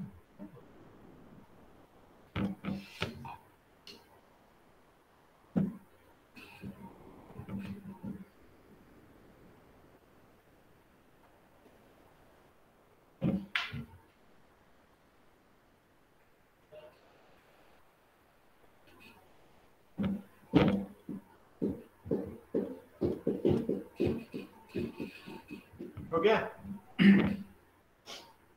Yes sir. अब आते हैं डीएनए का सेकेंडरी स्ट्रक्चर कैसा है। वॉटसन एंड क्रिक का जो डबल हेलिकल मॉडल कहलाता है। सेकेंडरी स्ट्रक्चर, अभी तक आप प्राइमरी स्ट्रक्चर पढ़ रहे थे, अब आएगा ये सेकेंडरी स्ट्रक्चर ऑफ डीएनए।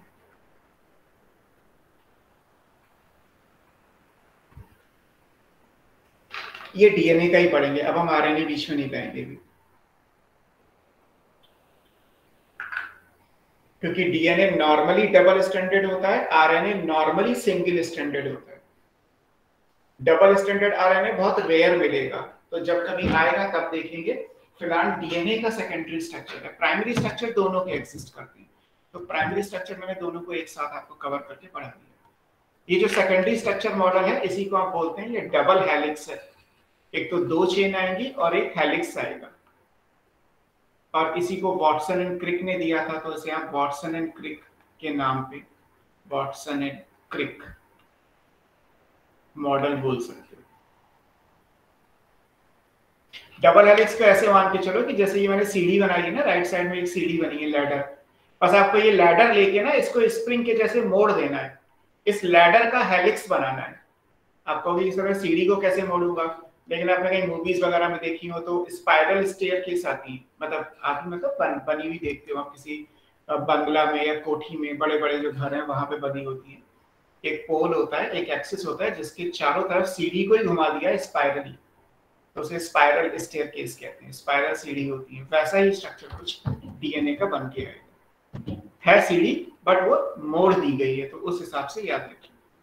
अब ये जो डीएनए का डबल हेलिक्स वाला स्ट्रक्चर है, इसमें बहुत सारे साइंटिस्ट का कंट्रीब्यूशन आया। वॉटसन क्रिक को तो नेम एंड फेम मिला, लेकिन एक्चुअली इसमें बहुत सारे रोल आए। किस किस का रोल आया है, ये सारा मैथमेटिक्स के जैसा, जैसे प्योर केमिस्ट्री होती है वैसे ही होता है। तो 1903 का मॉडल है, 1953 वॉटसन क्रिक ने जो मॉडल दिया था वो 1953 में दिया था, James Watson and Francis Crick.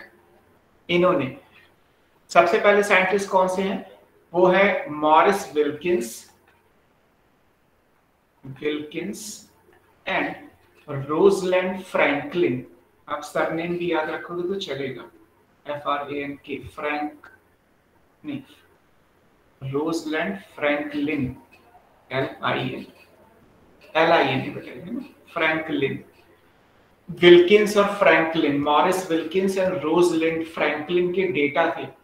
Data कौन से है, x ray crystallography, x ray crystallographic data. X ray crystallography एक टेक्निक है, इसे एक्सरे डिफ्रैक्शन भी कहते हैं। ये वो टेक्निक है जिससे आप किसी भी केमिकल स्ट्रक्चर के अंदर बॉन्ड की लेंथ और बॉन्ड के एंगल को पता कर सकते हैं। जैसे मान लीजिए आपको केमिस्ट्री में पढ़ाया जाता है कि कार्बन कार्बन के बीच में एक बॉन्ड है, आपको पता होगा वो कोवैलेंट बॉन्ड भी हो सकता है ना, double bond, single bond, triple bond भी हो सकते हैं। तो बॉन्ड की लेंथ कितनी है, क्योंकि सारे एटम्स के बीच में सेम बॉन्ड लेंथ नहीं होती।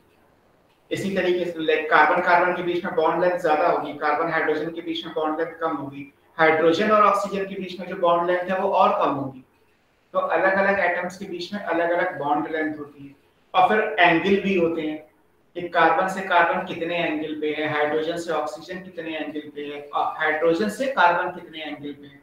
तो बॉन्ड लेंथ और बॉन्ड एंगल पता करने के लिए जिस टेक्निक को केमिस्ट्री में यूज करते हैं उसे एक्सरे क्रिस्टलोग्राफी या एक्सरे डिफ्रैक्शन कहते हैं।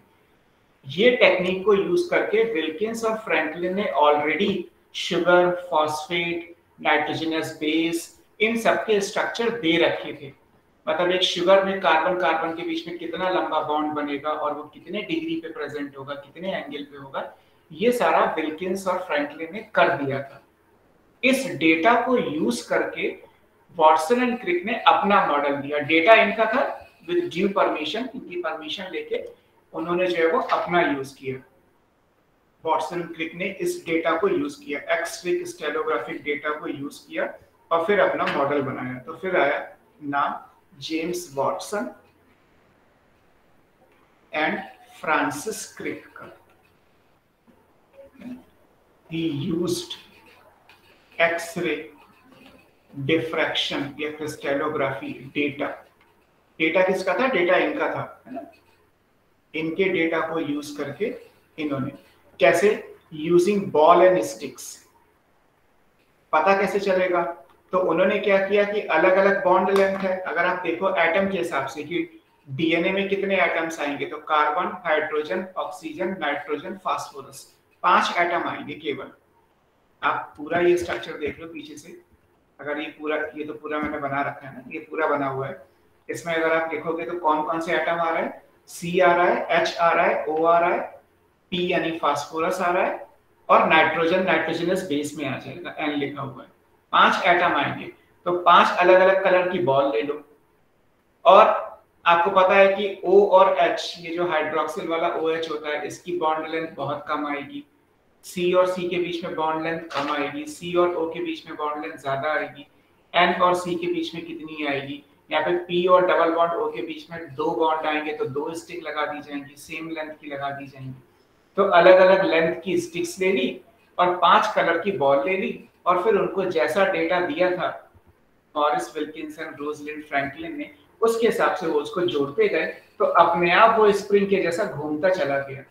तो यानी कि एक डबल हेलिकल मॉडल बनके तैयार हो गया। ये आएगा, आप गूगल पे डालोगे ball and stick image of Watson and Crick, तो आपको एग्जैक्टली वो इमेज मिल जाएगी जो वॉटसन एंड क्रिक ने खुद बनाई थी अपने हाथों से। उसमें 5 कलर की बॉल मिलेंगी और अलग अलग लेंथ की स्टिक्स मिलेंगी। बॉल एंड स्टिक को यूज करके ये काम किया था। फिर एक नाम इसमें आएगा जो आपने क्वेश्चन पूछा था, अरविंद चारगाफ का। अरविंद चारगाफ इनका नाम आएगा। इन्होंने जो रूल दिया वो चारगाफ रूल कहलाता है। ये रूल किस चीज को शो करता है? ये रूल ये कहता है कि किसी भी डीएनए के अंदर अगर डीएनए डबल स्टैंडर्ड है, क्योंकि हम पढ़ ही रहे हैं सेकेंडरी स्ट्रक्चर, तो बाय डिफॉल्ट हम मान के चल रहे हैं कि डबल स्टैंडर्ड डीएनए, तो डबल स्टैंडर्ड डीएनए होगा तो ही चारगाफ रूल आएगा।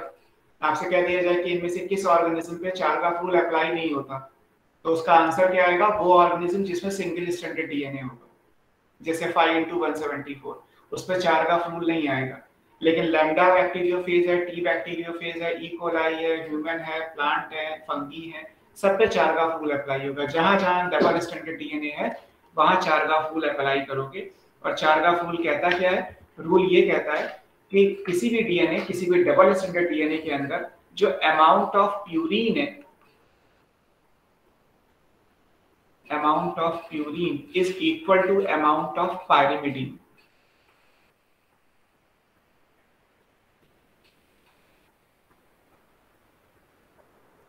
ठीक है, ये चारगाफ रूल में था। अब प्यूरिन क्या होते हैं? एडेनिन और ग्वानिन। और डीएनए में पायरिमिडीन कौन से हैं? साइटोसिन और थाइमिन। तो ऐसे भी लिख सकते हो। इसको मैं इधर ले आऊं तो क्या बन जाएगा? A+G/C+T=1। ये भी चारगाफ रूल हो गया। लिखने के तरीके हैं, आप सेंटेंस बना दो या इस तरीके से रिप्रेजेंट कर दो, ये आ जाएगा।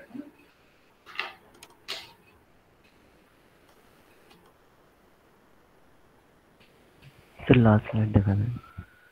लास्ट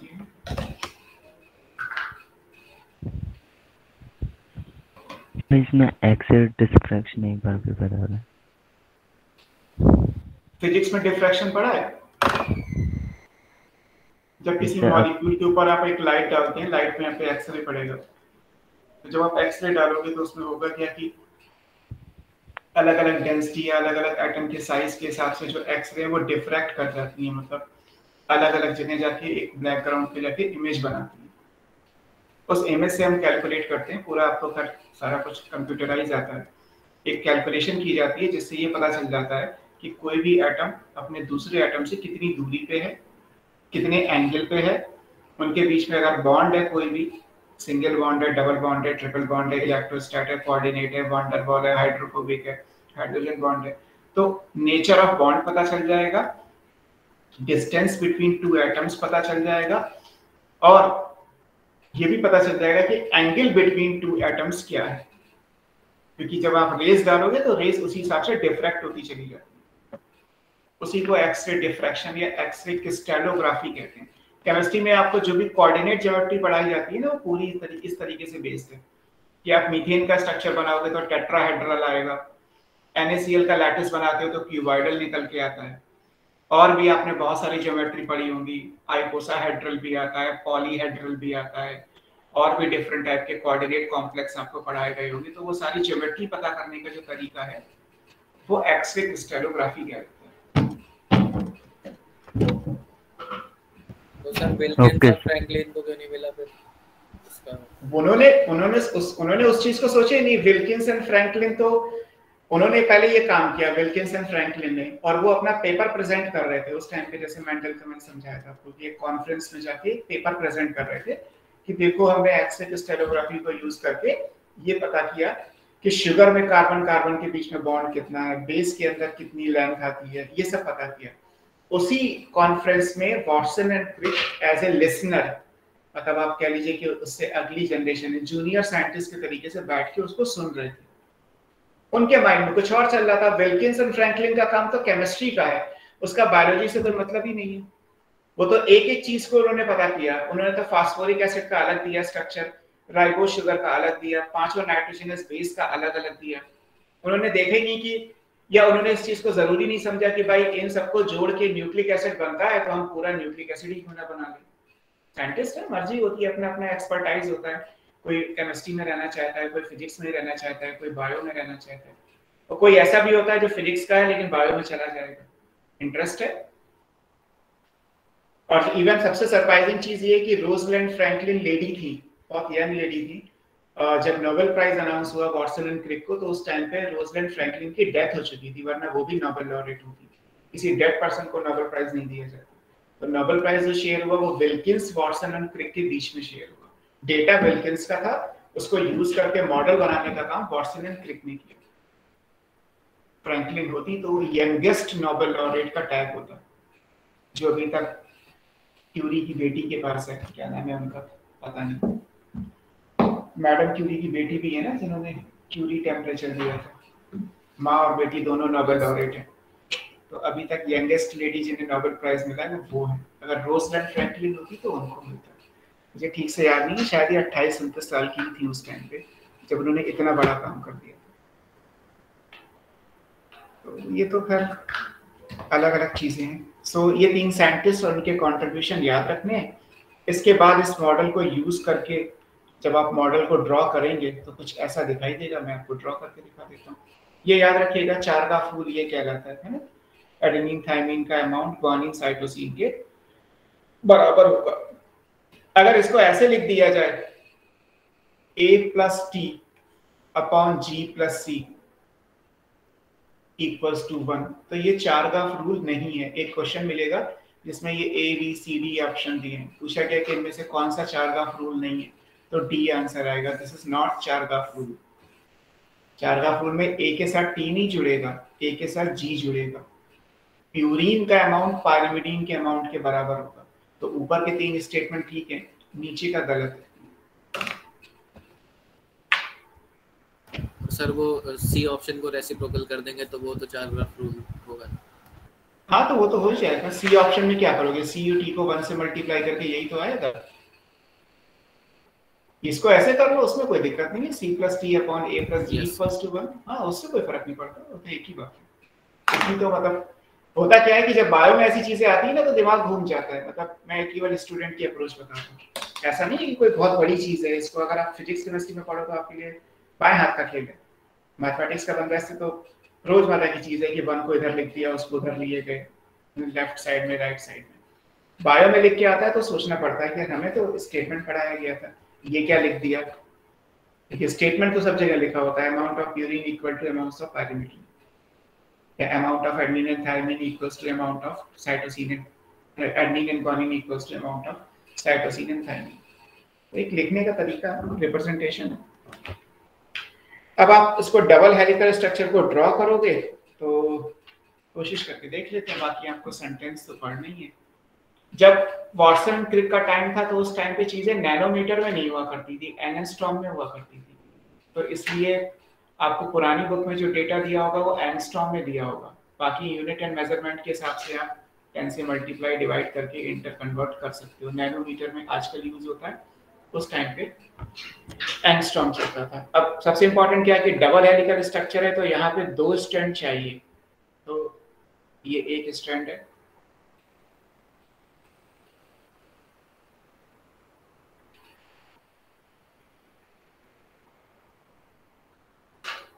बोर्ड पे अच्छा बन जाएगा डायग्राम, अभी तो नहीं बन सकता यहाँ पे क्योंकि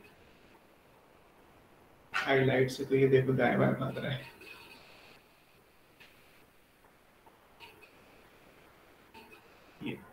अब ये दो स्ट्रैंड है, दोनों एंटी पैरेलल हैं। अगर एक 3 से शुरू हुआ तो पहला वाला ये था और ये जाएगा यहाँ पे, ये 5 पे खत्म होगा, और दूसरा अगर 5 से शुरू होगा तो ये 3 पे खत्म होगा।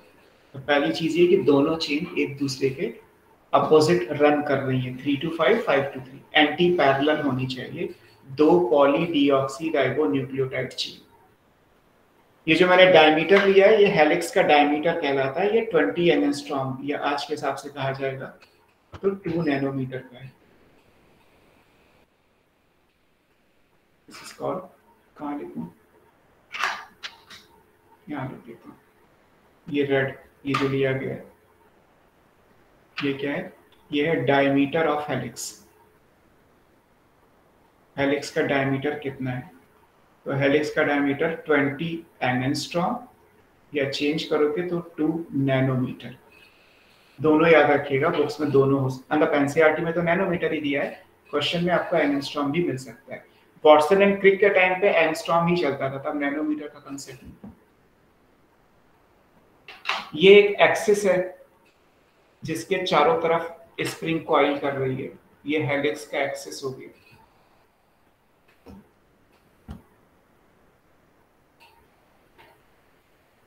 अब इसमें क्या आएगा, किसी भी हेलिक्स में एक बड़ा ग्रूव है यहां से यहां तक, इसको बोलते हैं मेजर ग्रूव,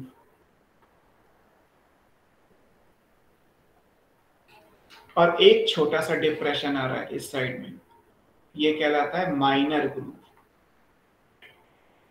तो एक कंप्लीट टर्न कब कहलाएगा, जब आप एक मेजर से दूसरा मेजर कंसीडर करो या एक माइनर से दूसरा माइनर कंसीडर करो। यहां से लेके यहां तक क्या है, ये 1 कंप्लीट टर्न कहलाता है। ये क्या है, this is called 1 complete turn off helix, इसे बोलते हैं पिच ऑफ हेलिक्स। ये पिच ऑफ हेलिक्स कहलाती है। ये कितना है, ये 34 एंगस्ट्रॉम है या 3.4 नैनोमीटर है, जो भी आंसर हो। यहां से यहां तक की डिस्टेंस कितनी आएगी, 34 एंगस्ट्रॉम और 3.4 nanometre. Pitch of the helix, pitch of का मतलब क्या लिखा हुआ है साइड में, 1 कंप्लीट टर्न, एक पूरा टर्न जो है इतने का बनेगा। और टर्न कहां से लोगे, चाहे माइनर से माइनर ले लो या मेजर से मेजर ले लो। अगर माइनर से मेजर लोगे तो आधा टर्न होगा, और एक टर्न कितने डिग्री का होता है, 360 डिग्री का होता है। तो अगर इसको एंगल में ले जाओगे तो एक टर्न कितने डिग्री का होता है, सबको पता ही है कि वो 360 डिग्री का होता है। अब इस एक टर्न के अंदर कितने नाइट्रोजनस बेस पेयर आएंगे, हम बेस पेयर की बात कर रहे हैं, बेसिस के लिए आपको 2 से मल्टीप्लाई करना होगा एज यूजुअल। तो इसके अंदर बेस कितने आएंगे, इसके अंदर 10 आते हैं। जैसे ये 1 है, ग्रीन लाइन से बना दे दो, 1 2 3 ऐसे बनने चाहिए, 4 5 6 7 8 9 10। तो 10 बेस पेयर आएंगे। 10 इसमें कितने आएंगे, एक टर्न के अंदर कितने आएंगे, 10 बेस पेयर आएंगे। अब आपसे कहा जाए कि फिर 2 बेस पेयर के बीच की डिस्टेंस कितनी होगी, यहां से यहां तक की डिस्टेंस कितनी होगी, ये डिस्टेंस बिटवीन 2 एडजेसेंट पास की बेस पेयर, बताओ 2 पास के बेस पेयर। हाँ, अगर नैनोमीटर में है तो 0.34 और एंगस्ट्रॉम में है तो 3.4, भाई 3.4 एंगस्ट्रॉम या 0.34 नैनोमीटर। अगर एंगल पूछता तो कितना आता, angle between 2 adjacent base pair 36 degree. 36 degree. भाई एक टर्न 360 डिग्री का है, उसमें 10 बेस पेयर आ रहे हैं, फिर एक बेस पेयर अपने दूसरे बेस पेयर से कितने एंगल पे होगा? 36 डिग्री के एंगल पे होगा। अगर आप 36 डिग्री पे घुमाते चले जाओगे तो अपने आप घूमते घूमते घूमते घूमते एक टर्न कंप्लीट हो जाएगा।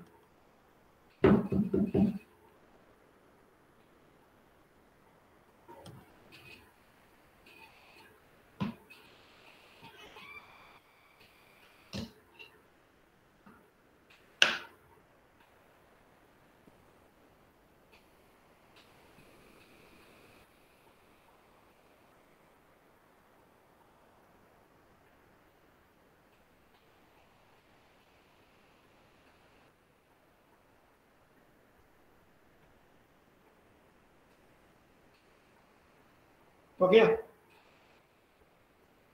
1 मिनट सर।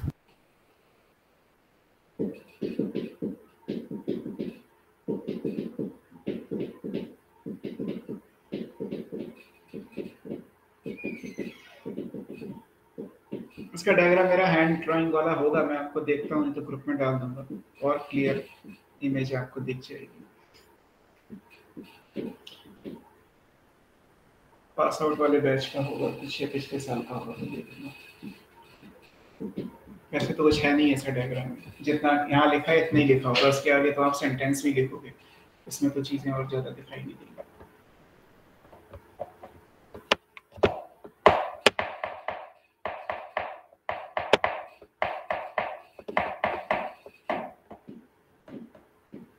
हो गया सर। ओके, अब फटाफट बाकी चीजें कर लेते हैं सो दैट ये टॉपिक पूरा हो जाए। मैं चाहता हूँ क्या क्या पॉइंट्स इंपॉर्टेंट हैं सेलिएंट फीचर्स के हिसाब से अगर हम जाएं तो पहला ये डबल स्टैंडर्ड डीएनए है, तो आपको पता है कि इसमें 2 चेन्स आएंगी, 2 poly deoxy ribo nucleotide chains हैं, ठीक। ये दोनों कैसे रन कर रही हैं? रन एंटी पैरेलल, एक दूसरे के opposite, to each other. Anti parallel का मतलब ये होगा कि एक अगर 3 से 5 डायरेक्शन में है तो दूसरी 5 से 3 डायरेक्शन में, जो ऑलरेडी आपने ड्राइंग में दिखा रखा है। फिर आपने क्या पढ़ा था कि जो अभी मैंने लिखा भी था ये चीज कि जो बैकबोन है वो किसकी बनी हुई है? This is of sugar phosphate, है ना। और जहां तक बात है कि बेसिस कहाँ पे आएंगे? They are interior to helix, helix में अंदर की तरफ आएंगे, इंटीरियर टू हेलिक्स। और आपने क्या लिखा था? Perpendicular to backbone, perpendicular, perpendicular का मतलब 90 डिग्री टू बैकबोन। ये पॉइंट भी आपने समझ लिया है, लिख लिया पहले से। अब बेस पेयर हुआ कैसे हैं? जो बेस पेयरिंग आ रही है वो कैसी है? बेस पेयरिंग कॉम्प्लीमेंट्री होती है, एक दूसरे के कॉम्प्लीमेंट, कॉम्प्लीमेंटैरिटी रूल कहते हैं इसको। कॉम्प्लीमेंटैरिटी रूल का मतलब ये हुआ कि एडेनिन हमेशा पेयर करेगा थाइमीन से बाय 2 हाइड्रोजन बॉन्ड। आप उल्टा भी लिख सकते हैं, थाइमीन पेयर करेगा एडेनिन से by 2 hydrogen bond, guanine pair करेगा साइटोसिन से बाय 3 हाइड्रोजन बॉन्ड। ऐसे इस तरीके से ये बेस पेयरिंग आ जाएगी कॉम्प्लीमेंटरिटी रूल के हिसाब से। 2 हाइड्रोजन बॉन्ड 3 हाइड्रोजन बॉन्ड ये आप निकाल सकते हैं।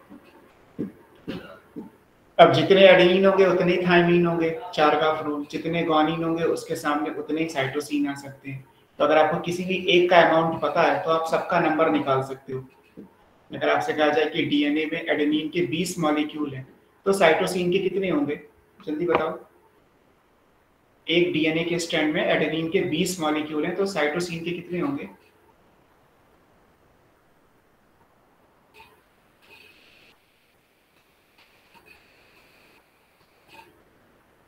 सर एक बार और बोल दीजिए। अगर डीएनए के एक डीएनए का मेरे पास स्ट्रक्चर है, स्ट्रैंड है डीएनए का, if a DNA consists of 20 adenine molecule, the number of cytosine molecules in this DNA will be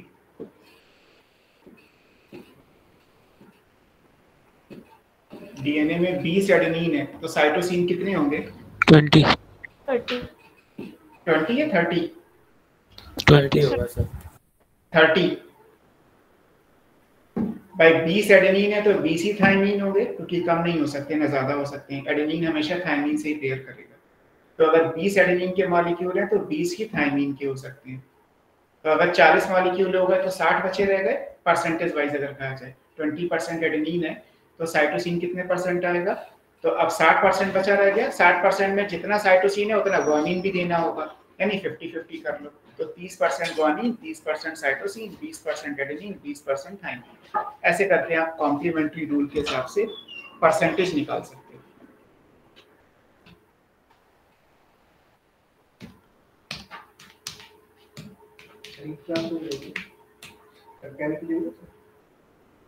सही है,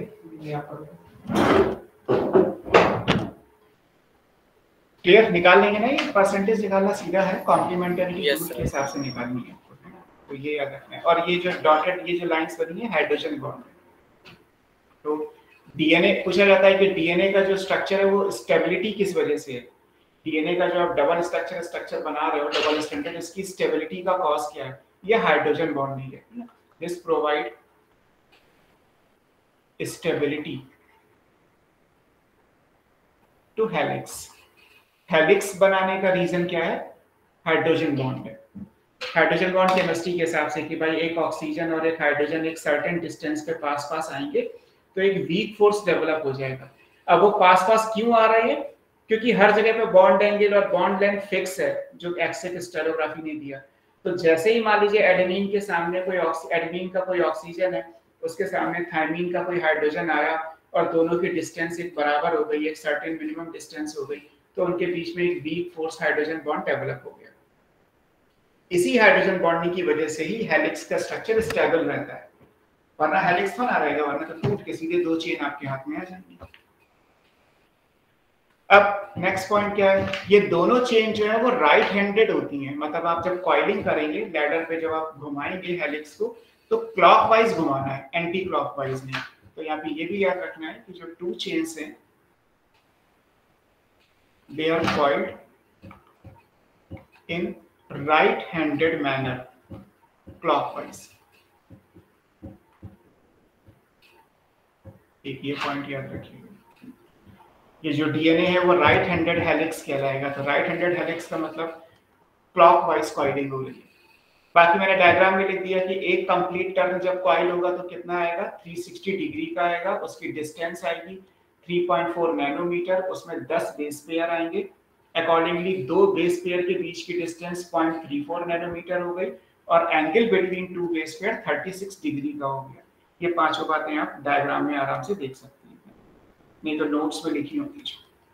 जो केल्विन का मॉड्यूल है उसमें आपको ये सारी बातें लिखी होंगी। बेसिस बैकबोन के परपेंडिकुलर यानी 90 डिग्री पे होते हैं, वो आप जानते ही हैं। और एक दूसरे के बेस कितने एंगल पे होंगे? 36 डिग्री पे होंगे, वो भी आप जानते हैं। चार्गाफ रूल आप लिख ही चुके हैं, प्यूरीन पायरिमिडीन का अमाउंट बराबर होगा। ये सारे आपको डीएनए के स्ट्रक्चर्स में मिल जाएंगे। मतलब ये सब डीएनए ही कहलाता है, मतलब ये डीएनए के सेलिएंट फीचर्स में काउंट करना। सर ये राइट हैंड मैनर में कैसे कॉइल है? मतलब जब आप कॉइलिंग करेंगे तो राइट हैंडेड घुमाएंगे। मेरा हाथ दिख रहा है आपको घूमते हुए? इस तरीके से घूमता हुआ दिखाई दे रहा है, तो क्लॉकवाइज है। अगर ऐसे घुमाते तो एंटी क्लॉकवाइज है ना। आती ना वो टांगने वाली डेकोरेटिंग वाली स्प्रिंग्स आती हैं, जब हवा में घूमती हैं तो कुछ लेफ्ट राइट से घूमती हैं, कुछ राइट लेफ्ट से घूमती हैं। उनके बनाने पे होता है, जब एयर ब्लो होगी तो स्प्रिंग की डिजाइनिंग पे होता है कि वो क्लॉकवाइज घूमेगी या एंटी क्लॉकवाइज घूमेगी। ऐसे ही नेचर का बना बनाया रूल है कि डीएनए नॉर्मली कैसा होता है? राइट हैंडेड होता है। एक डीएनए ऐसा होता है जो लेफ्ट हैंडेड होता है, उसको हम बिल्कुल अलग है उसे जेड डीएनए बोलते हैं। ये जो भी आप स्ट्रक्चर पढ़ रहे हैं जो वाटसन एंड क्रिक ने दिया, this is called B DNA. ऐसे डीएनए को नाम क्या दिया गया? बी डीएनए बोला गया। ये याद रखिए, ए बी वाला बी है ये, है ना। ए डीएनए कुछ और होता है, लेकिन आपको जो नॉर्मली मिलेगा वो कौन सा है? B DNA. तो आप बी डीएनए याद रखिए।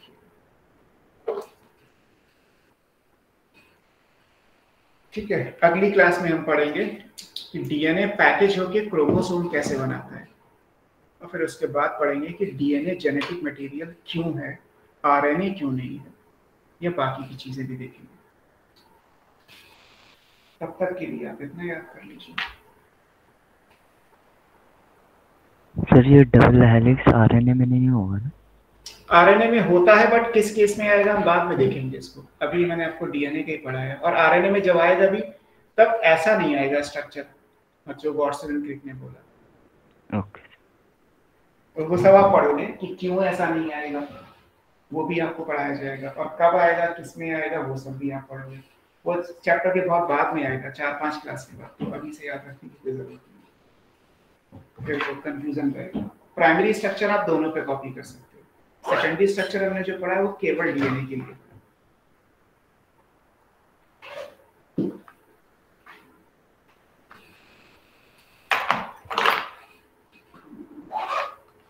ठीक है,